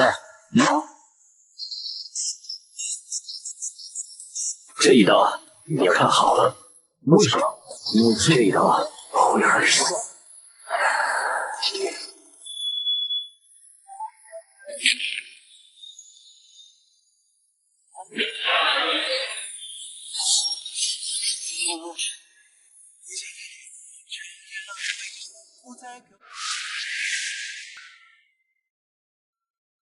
正如赵空城所说，以他现在的境界，面对鬼灭王就只有死路一条。如果不是赵空城用命砍废了鬼灭王，即便他有着炽天使之眼和星野武者，依旧不可能是鬼灭王的对手。这就是降临在这个世界的神话生物，这就是川金。早就跟你说了，玉秀不是这么好当的。你在这里赌上性命，打生打死，又有几个人知道呢？你知道吗？现在远在数里之外的市中心依然是灯红酒绿，他们在 KTV 唱歌，他们在火锅店享用美食，他们在酒店滚床单，他们在电影院吃着爆米花，而你却只能无声无息地死在这里。他们不会知道，在这瓢泼大雨之中，有个男人提着刀干翻了一只神话生物，也不知道自己能没心没肺开开心心的玩乐，是因为有人替他们险中了生命。你这样真的值得吗？你是不是觉得我很怕死？你错了，死我一点也不怕。你觉得一个从小见过天使、瞎掉双眼、被关进精神病院的孩子还会对死亡有所敬畏吗？曾在黑暗中无数次的试图了结自己的生命，但光明却一次又一次的把我救回来。救我的光明，不是那些在都市里为欲望奔波、抱怨世道不公的所谓众生，是我的家人。众生不曾渡我，我又为何要用自己的性命去守护着众生？所以，我不愿当守夜人，但我这个人最欠不得别人人情。你救下了我的全世界，我又能为你做什么？我知道你们守夜人福利好，即便你死了，家里的老婆孩子也能受到最好的待遇，后事就更不要说了。守夜人肯定给你安排的体体面面，你也不缺钱，而且我也没钱，那我到底该怎么还你这天大的人情？我07夜一生只对3个人有愧：为我奔波实在的姨妈，为我拖累实在的表弟，还有救下了我们一家3口性命的你。你救了我的全世界，作为交换，你的世界我帮你守10年。10年之后，无论是何光景，我与守夜人再无关系，我与众生再无关系，我还是会回到这个家，继续我原本的生活。这笔交易可还算公平？既然你不反对，就这么定了。姨妈，小七要走了，请原谅我的不辞而别，因为我怕回去了就再也不想离开。听说守夜人的待遇不错，在我卖命的这10年里，给的补贴够你们母子2人好好生活了。等10年之后，小七会让你们过上最好的日子。你的养育之恩，小七10年后再报。小南，我已经到老朱宅去了，老赵他在哪儿？在你前面2栋楼之外的空地上。红英，你要做好准备。什么准备？我们在几分钟前就和他失去了联系，而且老赵的稳定定位已经好几分钟没有动过了。你别瞎说，也许他只是累了。红英，老赵的稳定定位动了。我就知道他没有那么容易死。他在哪儿？他在缓慢的移动，他离你越来越近了。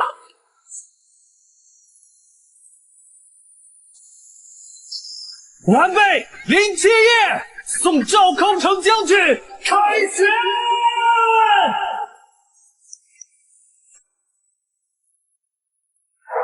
妈，吃饭吧。哎，你说说你哥，这饭吃到一半就跑出去了，这怎么到现在都还没有回来呢？该不会出什么事儿了吧？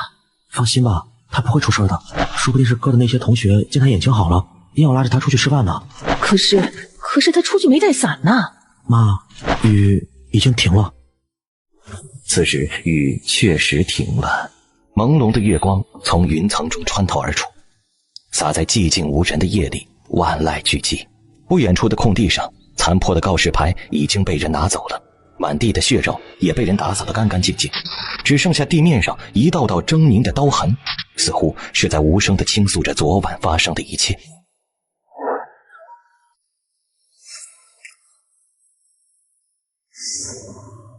魂归来兮！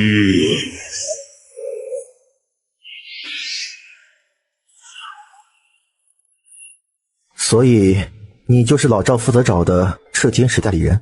没错，我叫吴湘南，是驻苍南市守夜人136小队的副队长。靠在柱子旁边穿黑衣服的那个是队长陈木野。别傻站着了，介绍一下。守夜人136小队正面战力红英。守夜人136小队正面战力温启墨。守夜人136小队战斗辅助兼职军医司小南。守夜人136小队远程火力支援冷轩。林七夜同学什么？关于赵空城战死的事情，你还有什么要补充的吗？我已经说得很清楚了，赵空城张开无界空域，独自和鬼面王死战，最终同归于尽。他们战斗的时候，你在现场吗？我在。你是怎么进入的无界空域？瞪了他一眼，他就开了。你能详细的给我描述一下他们的战斗情景吗？比如赵空城是怎么杀死鬼面王的？他挥了一刀，斩出一块巨大的黑色月牙，砍掉了鬼面王的脑袋。黑色月牙是民生闪月，老赵用了鬼神眼激发了自己的禁血。血烈08色的民生闪月，那可是高危级的禁血。没想到真被赵叔给说中了，以前我还以为他只是自恋。不，他就是自恋。我想那家伙当时自己看到自己禁虚的时候都不太敢相信吧。要是我们当时在那儿，他绝对会缠着我们说他的禁虚是所有人里最帅的。还有一个问题，从鬼面王的尸体来看，他的致命伤是一连串的刀伤，还有莫名的灼烧痕迹，可泯生闪月似乎不具备这种特性，这是怎么回事？我已经说得很清楚了，赵空城独自面对鬼面王死战到底，最终单杀了鬼面王。吴湘南，你这是什么意思？赵空城死了，我们的队友死了，你却还要揪着他的事情不放，你的心里就不会有一点悲哀吗？老赵死了，我也很难过，但真相也同样重要，所以现场的那些……小南，够了，林七夜已经说得很清楚了，至于细节没有必要追问下去，这件事到此为止。赵空城的事情结束了，那么我们是时候聊聊你了，林七夜。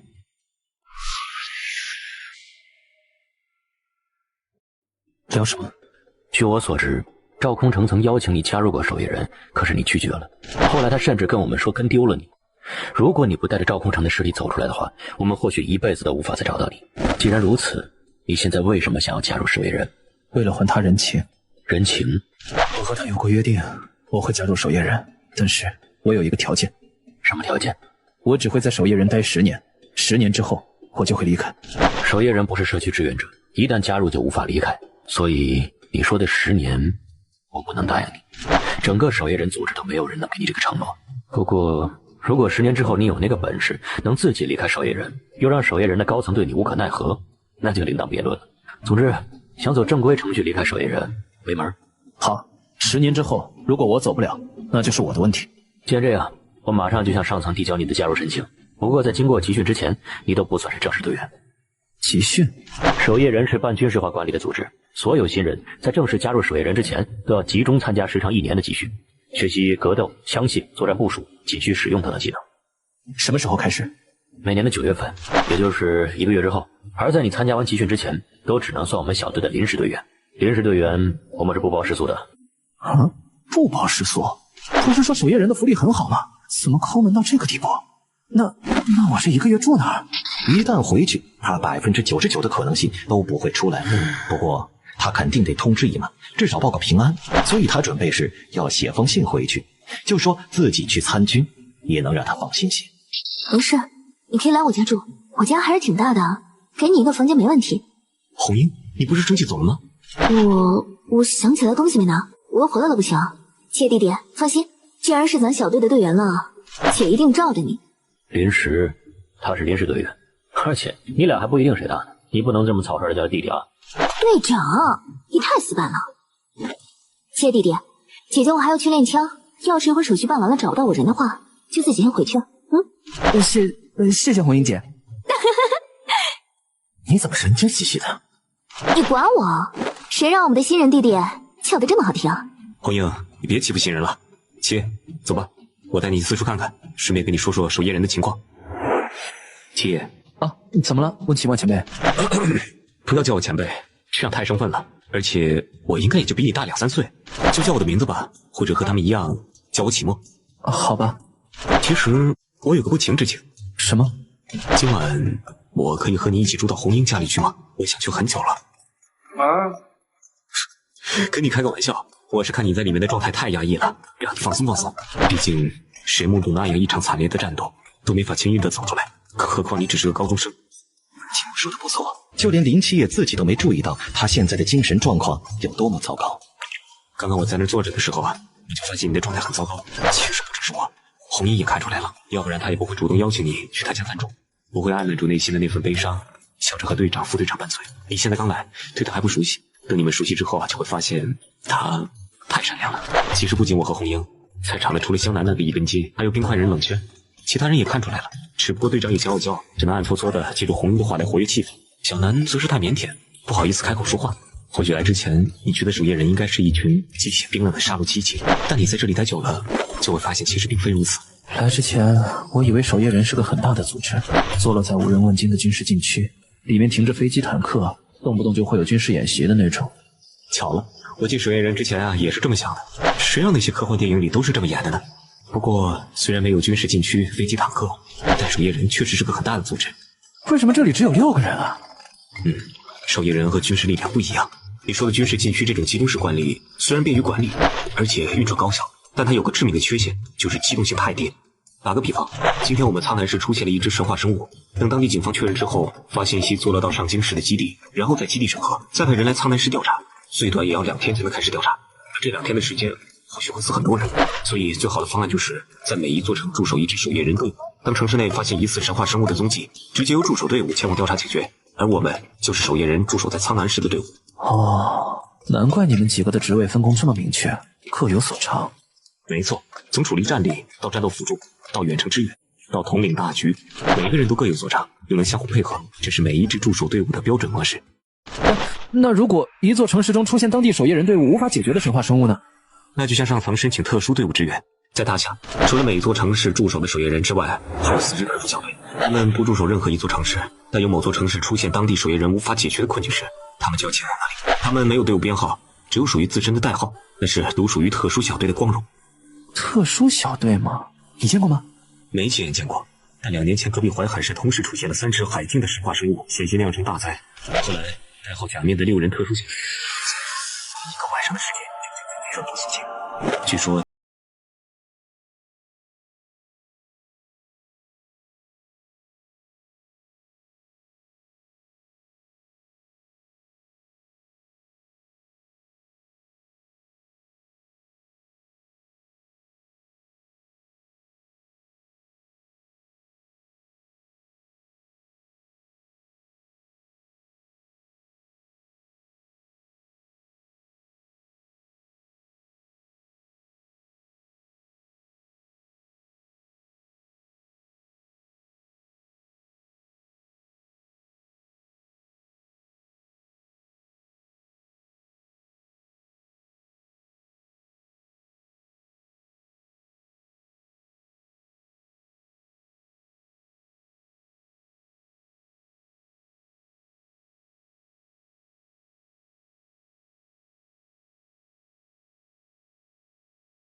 你呀，潜力啊很高很高，等你成长起来，苍南这座小城市就容不下你了。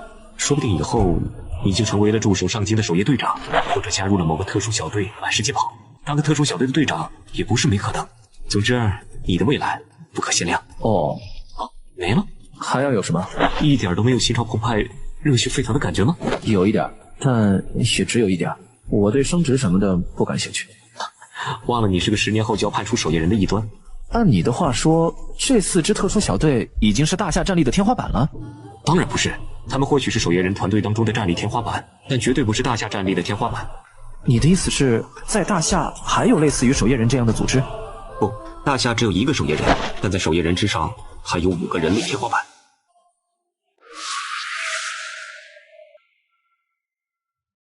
人类天花板，顾名思义，就是人类所能达到的顶峰战力。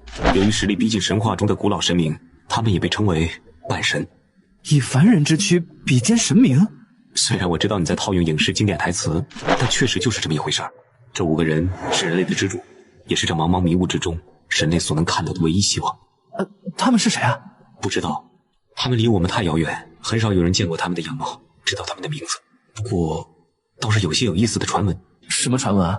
这5个人类天花板被称为一剑、一奇、一尊、一虚无、一夫子。剑、奇、尊、虚无、夫子，这算什么传闻啊？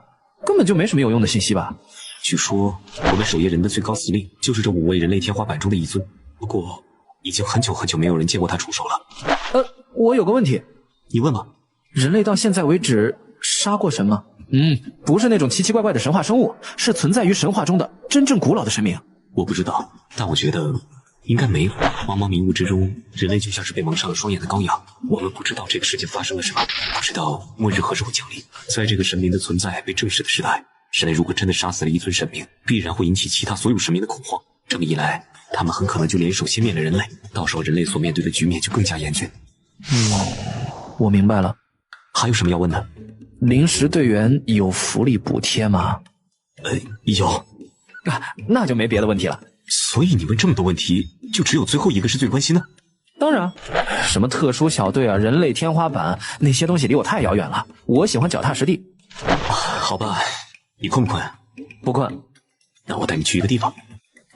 大半夜的正经吗？正经。那行。你别忘了啊，我还未成年。你带我来这儿干嘛？在那里。这里是驻苍南市守夜人的牧场。从1936年大夏特别生物应对小组正式转变为守夜人，采取1城1队的管理形式之后，这里就被划分为苍南市守夜人战死后的最终归宿。当然，这只是默认归宿。在每个人正式加入守夜人小队的时候，可以说明自己死后是进入守夜人墓地，还是火化，或者埋回自己的老家等等。当年赵公成选择的就是埋在守夜人墓地。他说自己身上沾了太多血，与祖宗坟地的话，他怕吓住各位老祖宗。这么多。从1936年到现在也有85年了。一开始我们牺牲确实不多，毕竟每座城市每年也不会出现几个神话生物，就算出现境界也不高。可随着时间的流逝，神话生物降临的速度越来越快，实力也越来越恐怖，我们的伤亡也越来越多。你看到的这些墓碑有近一半都是最近20年牺牲的。在长门野队长来苍南市镇守之前，据说这里每年都会死2位队员，直到队长来了之后，死亡率才大幅下降。可赵空城今晚才刚刚牺牲，他的墓碑已经做好了？没有。那我们来这里，你看他。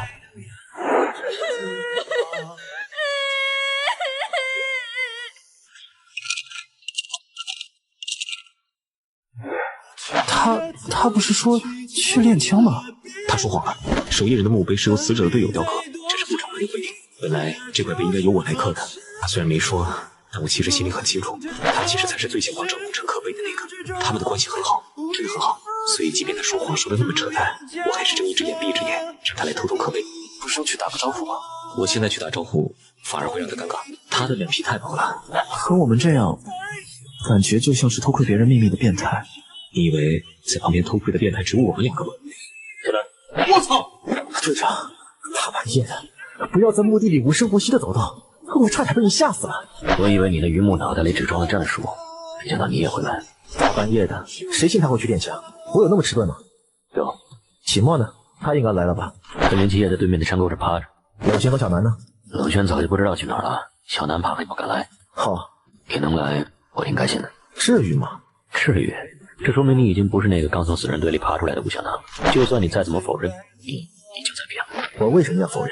从蓝雨小队覆灭到现在，已经快6年了。我这个废人总要走出来的，能碰到你们，算我吴湘南运气好。在他们眼里，你可是个眼里只有规定和准则的死板男。上次我偷听红英和小南墙角的时候，他们还说你这辈子都找不到老婆。要是他们知道你曾是大名鼎鼎的蓝雨特殊小队的队员，估计会惊掉下巴。我只是个苟活下来的废人，不配再担起那个名字。现在我只想当一个普普通通的136小队队员。你怎么看？什么？那个新人林七夜，挺好的孩子。我说的不是他的潜力，我说的是他的性格。我说的就是性格。鬼灭王是他杀的，如果我没猜错的话，赵空城只是将他打成了重伤，但并不致死。这重要吗？不重要吗？那孩子愿意将功劳推给赵空城，那是他的选择，你又何必执着？你和老赵相处了这么久，他的梦想是什么？你难道不知道吗？杀死一个川境的神灵，这是大功，这对那孩子的未来很有帮助。你觉得他在乎这些吗？我说过，这孩子很老，一个个的丑得一点技术含量都没有。这次又被我拍到了吧？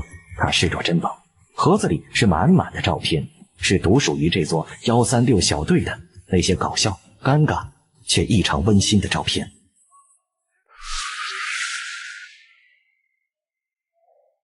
哦，原来他是个富婆。我家还是挺大的。这何止是挺大。切弟弟，快进来！你怎么回来的这么晚啊？齐墨拉着我一直聊到现在。那个家里今天没有打扫，可能有些乱，你别介意啊。这已经很干净了，而且只要有个地方住，我就已经很高兴了。红英姐姐，是七夜来了吗？因为我平时不住宿舍，小南一个人住宿舍的话，我也不放心，所以平时就让他和我一起住在这儿。哦，原来如此。啊，叔叔阿姨呢？我就这么住进来，会不会打扰到他们？不会，5年前他们就在迷雾中失踪了。小南没来之前，这里都是我一个人住。他们是探测队的人？是啊，你住那间屋子我已经收拾好了，卫生间里蓝色的毛巾和牙具是你的，我要弄还。对了，要是想进我和小南的房间，得先敲门。要是让我发现你有什么不良企图的话，哼，别忘了，我可是小队的正面正义，除了队长，没有人能打得过我。姐姐的长枪可是不长眼睛的。晚安。你干什么？不是，红英姐，我就是想问一下，你这儿有纸和笔吗？大晚上的，你要纸笔干嘛？写一封信。好像有。你在这等一下。纸，找到了。哦，红英姐，你平时都睡这儿啊？身为手艺人，不能太沉溺于物质的享受，要时刻磨练自己的意志。如果这间别墅不是我父母遗物，需要经常打理的话，我或许早就将它卖了，回去住宿舍。我知道了，谢谢。晚安。晚安，你也早点睡。是姨妈，杨姐。妈啊，怎么了？是不是你哥回来了？不是，在门缝下面有一封信。信？好像是哥写的。小七，快打开看看！哎呀，这孩子一晚上没回来，也不打个招呼，都到我家门口也不进来，他塞个信是个什么意思呀？妈，哥说他去参军了。参军？这怎么突然就去参军了呢？这也从来没听他说起过呀。不，哥说过的。啊？他说过？以前他经常私下里跟我说，其实他最大的梦想就是去参军，只不过眼睛一直没有好，就暂时放弃了这个梦想。而且你看，哥在信里也说了，他眼睛好了之后就偷偷报了参军，但是因为怕您阻拦，就没告诉您。昨天晚上自己偷偷坐上了去齐齐哈尔的火车。不对啊！哪里不对？哎，这封信是你今天早上才拿到的，按这信上说，他应该在火车上了呀。其实我是今天早上才发现这封信的，有可能他昨晚就在那儿了，我只是没看见而已。可这也太突然了，而且七爷这孩子眼睛才刚好，万一去当兵的时候又复发了怎么办呢？哎呀，不行，我不放心，我要去找政府，我要我侄子回来。你们是谁啊？你好，请问是林奇业的监护人王芳女士吗？对，我是。我们是苍南军政办的，来给您送林奇业参军的一些手续和补贴。军政办？那是什么地方啊？就是专门负责新兵入伍这块的。哦，那你们先进来坐。我刚想去找你们，这事情不太对呀。队长，在这真的能糊弄过去吗？怕什么？我们的手续都是从正规军里分发下来的，全是真的。可你昨天才提交林奇业的加入申请，文件没道理来的这么快吧？你确定这些是真的？很快他们就变成真的。可是我不懂啊，咱明明可以等正式文件下来咱们再上门的，为什么这么急？不是我们急，是林奇业这小子，他怕他姨妈不相信信里的内容，直接去政府那里求证。可政府底层那些干部并不知道我们的存在，你懂我的意思吧？懂了。方女士，你放心吧，我们是正规军，林奇业去乌鲁木齐参军的事情也是经过批准的，不存在任何问题。他不是去的齐齐哈尔吗？女士，是这样的，林奇业呢，之前情报的志愿是去齐齐哈尔，但是后来又服从调配去了乌鲁木齐。那他的文件呢？林七夜的手续都在这里，你说好吧？后续可能会有一些文件过来，到时候我们再登门拜访。唉，他这孩子呀，这眼睛才刚刚好，我怕他当兵的这段日子再出什么岔子呀。请放心，我们已经对林七夜的眼睛做了详细的检查，不会再有别的问题了。他很健康，而且孩子大了，想要让他们脱离家庭的羽翼，磨练磨练。女士，这里是林七夜参军的补贴，请您收下。啊，这也太多了吧！现在国家对军人的福利很好，而且林七夜所在的队伍比较特殊，补贴也相对比其他地方多一点。特殊？不会有危险吧？不会的，这里的特殊指的是它离得比较远，毕竟从这里到乌鲁木齐还要很久。哦，原来是这样啊！那个同志啊，这些钱能不能帮我寄给他呀？他一个人去那么远的地方，身上没钱可怎么办呢？而且这么多钱放在家里，我这也不安心呐。军队里用不到这么多钱，而且我们有规定，这些钱是给家属的，请您务必收下。至于安全，你放心，只要我们还在，就没人能动得了你们。那他这一去，该什么时候回来啊？10年之后，他一定会回来。10年之后，阿金应该上大学了吧？啊，对了，你们那儿能打电话吗？当然可以，一会儿我会给你一个电话，只要不是训练时间，就能联系到他。好。妈，哥去当兵，这是好事啊。妈知道，孩子长大了，总是要出去见见世面的，去军队里磨练一下，的确是好事。等他回来，也算是退伍军人了。到时候妈去给他物色媳妇的时候啊，肯定有不少人抢着要。妈只是放心不下呀。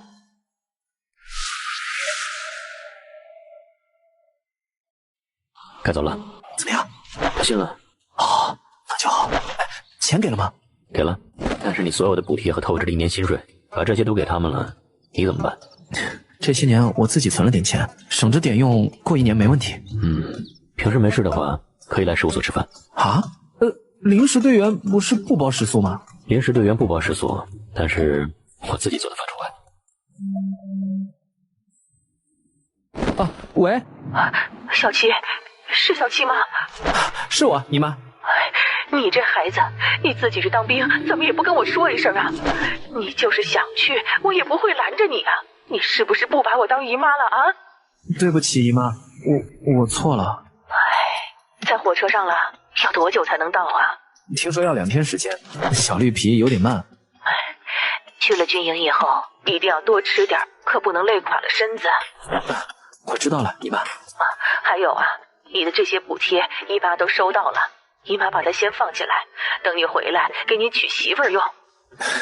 姨妈，我们部队待遇很好的，每年都有很多钱，那些钱你先用着吧。哎呀，你这孩子一点都不知道节约，你那些钱自己收好了，一定要过得好一点，听到了没有？听到了，姨妈。没什么事儿，姨妈就先挂了。好，姨妈再见。对了，到了齐齐哈尔之后，记得给姨妈报个平安。一定会的，姨妈再见。再见。哥，你这个笨蛋。七，该走了。你来看我了，达纳杜斯，我的孩子。该吃药了，乖，先把药吃了。达纳杜斯，你似乎有心事。算是吧。有什么我能帮你的吗？很遗憾，这个事情你帮不了我。既然这样，达纳杜斯，我送你一个礼物。礼物？对，我把我的手镯送给你，以后你就把它带在身边，就能……我的手镯呢？果然尼克斯病得不轻啊！我想起来了。你想起来什么了？我的手镯被人赢走了。赢走了？是哪位神赢走的？不是神，他和你一样。和我一样，也是你的孩子？不是，他和你一样，也穿着白色的衣服。你是说，在我之前还有人穿着这件衣服进入你的房间，赢走了你的手镯？莫非说自己并不是这里唯一的主人吗？可病院明明在自己脑子里，别人怎么进来？而在5年前，他是突兀且神秘的便存在于梦境中。他是怎么把你的手镯赢走的？他说他要和我比赛，如果我赢了，他就把我的孩子还给我；如果我输了，就要把我的镯子给他。你们比了什么？造物。造物？最后你输了？这怎么可能？你可是黑夜女神，创造世界的5位神明之一啊！你怎么可能输给别人啊？我不知道，但我确实输了。你还记得他的样貌吗？记得，他当时好像只有12、13岁，黑色的长头发，很漂亮。这里还有个很奇怪的图案。一个12、13岁的小女孩在造物上赢了你，就算你现在神格受损，也不太可能吧？关于她，你还记得什么？名字呢？不知道，我只知道她好像姓季。季？最后我回到房间之前，她往那里走了。我知道，你好好休息啊。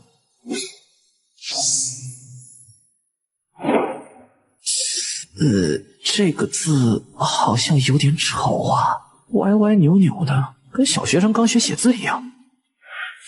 这某人，我不知道你是谁，但我知道你才是这里真正的主人。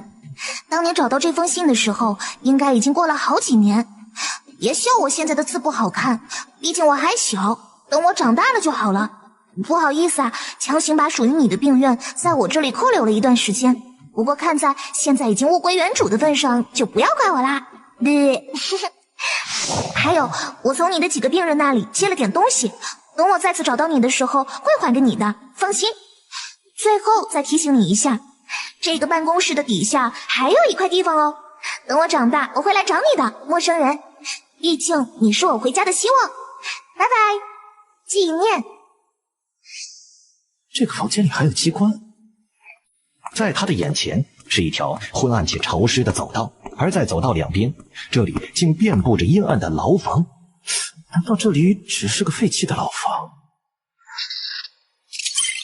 罪人鬼面王，抉择：作为被你亲手杀死的神话生物，你拥有决定他灵魂命运的权利。选择1，直接磨灭他的灵魂，令其彻底泯灭于世间。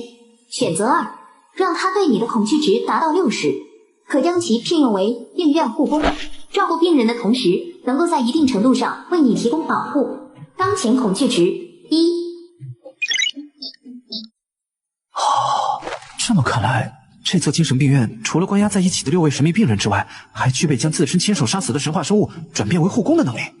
也就是说，以后我每次杀死一只神话生物，都有机会将其转变为护工。那这里的神话生物包不包括古老的神明啊？万一以后我杀了一位真正的神明，是不是也可以让他来给自己打工？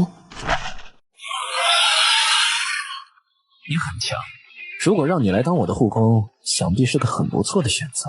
你杀了很多人，没关系，我和他们不熟，这不妨碍我聘用你。可惜杀了一个很重要的人。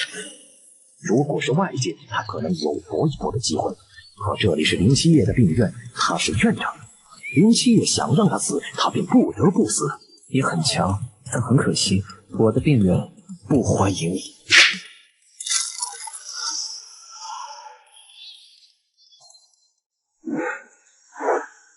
小子，这一刀你要看好了。为什么？因为这一刀会很伤。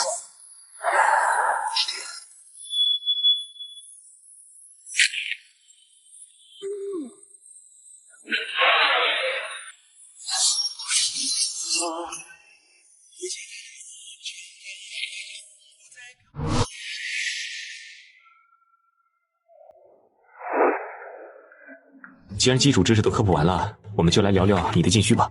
现在你手中的凡尘神域能做到什么地步？以我为中心，20米为半径的圆形领域内，我能感知到所有东西。哦，红衣今天的内衣是什么颜色？白色。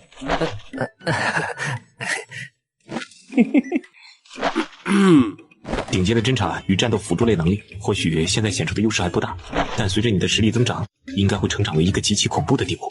还有呢？动态视觉大概是之前的好几倍，精神格杀能力很好。还有吗？消耗大量精神力的情况下，能使用一缕炽天使的神威。一般神明代理人都有这个能力。还有呢？没了。没了？就这些？炽天使给我的力量就这些啊？不对呀，这可是凡尘神域，哪怕只是展镜所展现出来的威能，应该也远不止这些啊。你的意思是我现在的能力不完全？这么说吧，在凤凰小队的那位雅典娜代理人，在刚踏入斩境的时候，就能一拳击倒一座楼房，徒手撕掉10境的神话生物。你的能力虽然不错，但也仅仅是不错。最重要的是，你现在所展现出来的都是战斗辅助类的能力，那是米迦勒的人员，怎么可能只有这么点威力？可是我确实只感觉到了这些能力。现在有2种可能，第一种，炽天使在选择你做代理人的时候，就只给了你这一小部分能力，目前我觉得这种可能性最大。第二种是你神虚的其他能力一直都在，只不过现在无法感觉到它，或者是你下意识的忽略了它。下意识的忽略？打个比方，比如你的能力是可以用皮肤呼吸，因为你长期使用这个能力，导致你已经完全习惯了它。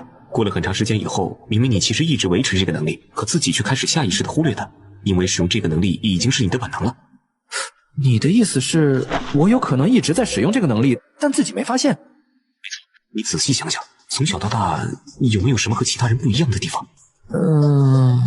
瞎？这个不算。其实我个人还是倾向于第一种可能，炽天使一开始就没有给你完整的神虚，毕竟是炽天使的神虚，就算真如第2种推测那样，你一直在使用，没有道理还这么频繁，应该是随便打个喷嚏就能掀飞一群人才对。总之，之前我说你现在的凡尘神域大概率是高危级别，看来是高估你了。从你现在展露出的能力来看，大概算是普通危险级别吧。不过你也别灰心，随着你实力的增长，后续的能力会渐渐显露出来的。毕竟你是炽天使的代理人，他不会让你这么掉面子的。希望吧。既然已经初步了解了你的能力，那我们就开始训练了。怎么练啊？总体来说，你现在能力侧重于感知和预判，这种特性的能力相对而言，比那些动不动就轰螺旋丸的能力要好训练得多。只需要让你的身体与能力逐渐磨合就好。这里面是一个装有39000支隐藏式微型橡胶枪的机关房间，每秒可以射出1至39000发橡胶子弹。子弹的飞行速度虽然略慢于真实子弹，但对于你现在的境界来说也够用了。你要做的就是钻进去，用你的感知与动态视觉，尽可能躲避橡胶子弹。考虑到你的境界，就先从每秒50发子弹开始吧。我知道了。等等，这脚底下怎么也全是枪孔啊？这打到不该打的地方怎么办？实战之中，危险可能会从任何地方出现，没有不该打的地方。如果你准备好了，我就开始了。开始吧。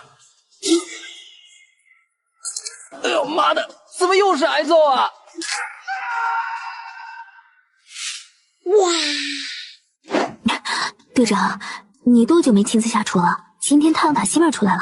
你还没看出来？这主要是给林七夜准备的，咱们都是附带。陈叔，你偏心。我只是吃便当吃腻了，想换换口味，跟那小子没关系。原来是这样，那我就不客气啦。林七夜还没下课，都给我等着。队长，你不爱我们了？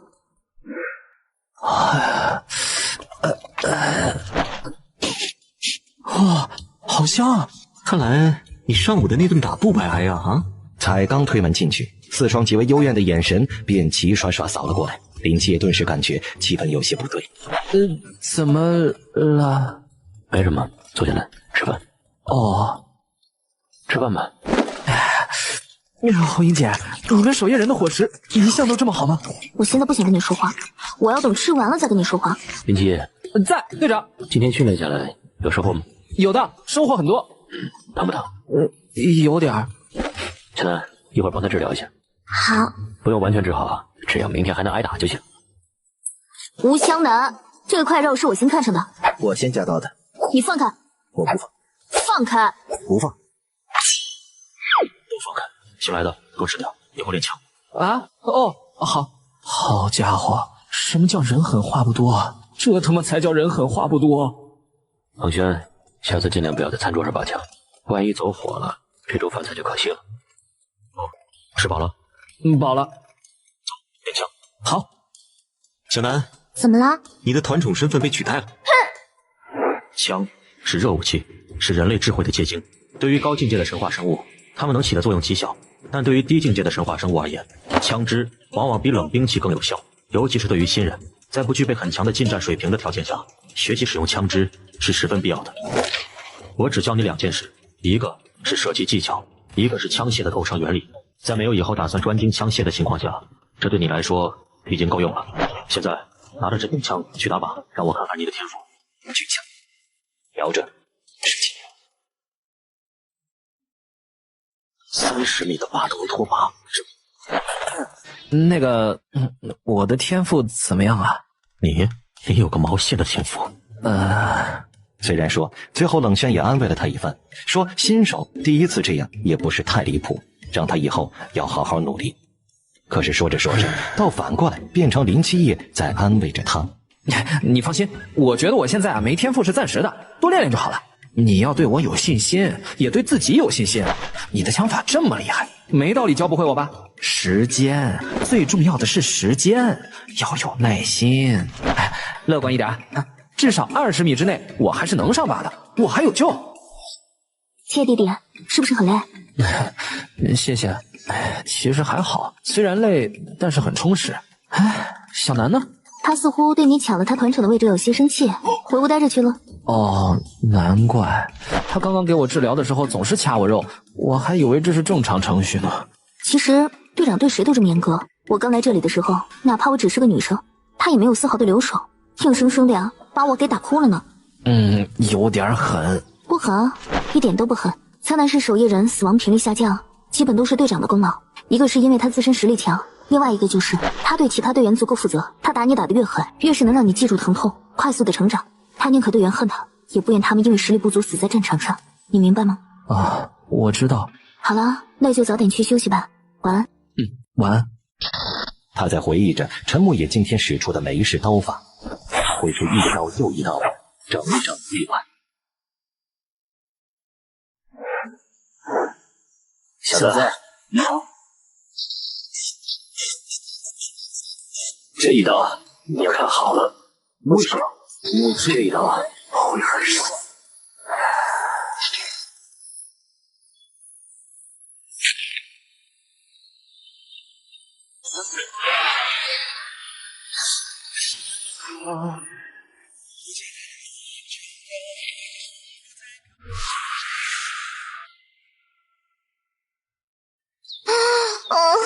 今天又布置这么多作业，又得搞到11点多。可不是嘛，布置12篇阅读理解，让不让人活了？阅读理解不是随便写？怎么随便写？3长1短选短，3短1长选长，3次不齐选 C， 模棱两可选 D。你等等，我拿笔记下来。李一飞，你怎么这么慢啊？快点啊！来了。你怎么了？在整什么呢？经过之前那件事之后，我对放学回家这种事儿已经有阴影了。虽然现在没有晚自习，天还是亮的，但总感觉瘆得慌。不就是碰上一个杀人犯吗？哪有这么夸张？李一飞，你看着5大3粗的，胆子怎么这么小？那可不是我。算了，跟你也说不清。又怎么了？我突然想起来，我没带作业，还在教室的抽屉里。你说说你这脑子，本来就笨，现在更不经用了。还好现在学校没关门，快回去拿吧。我跟他们先走了。幸好门没关。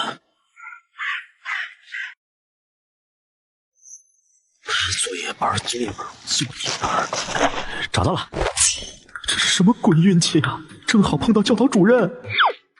所以说，你们这个班的语文一定要抓紧，选一个作文写的最好的出来，参加这次市里的比赛。我知道了，主任，我们班作文写得好的人挺多的。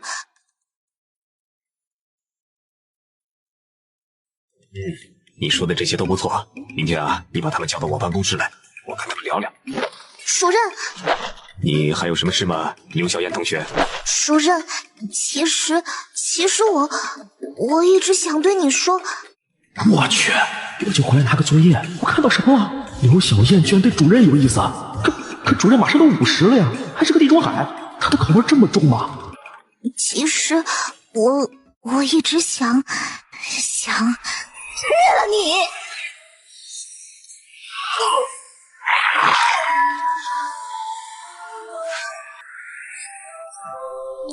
见证了整个过程，李一飞的冷汗早已布满了脑门。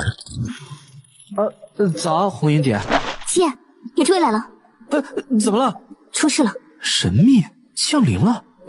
而且很棘手。人到齐了，准备开会。昨天晚上我们收到消息，又有疑似神话生物的存在出现了，地点在苍南市第2中学。2中？对，就是你上过的那个学校，而且报案的好像还是你的熟人。那小子睡醒了吗？睡醒了就出来。李一飞，林七夜，你怎么也在这里啊？你也看到那个怪物了？不，他是我们的一员，临时队员。我去，他们说你参军去了，原来你竟然加入这里了。发生了一些意外，你们的事情可以待会儿再聊，现在先说案件。原本如果发生疑似牵扯到神秘的案件的话，一般都是先报给警察机关，然后再由他们转接给我。但这小子上次经历了一回鬼灭人案件，接触过我们，还签了保密协议，所以直接一个电话打了过来，省去了中间的过程。这是个例，我们正常的办案流程不是这样的。说说吧。好，昨天晚上我回学校拿作业本，碰巧看到。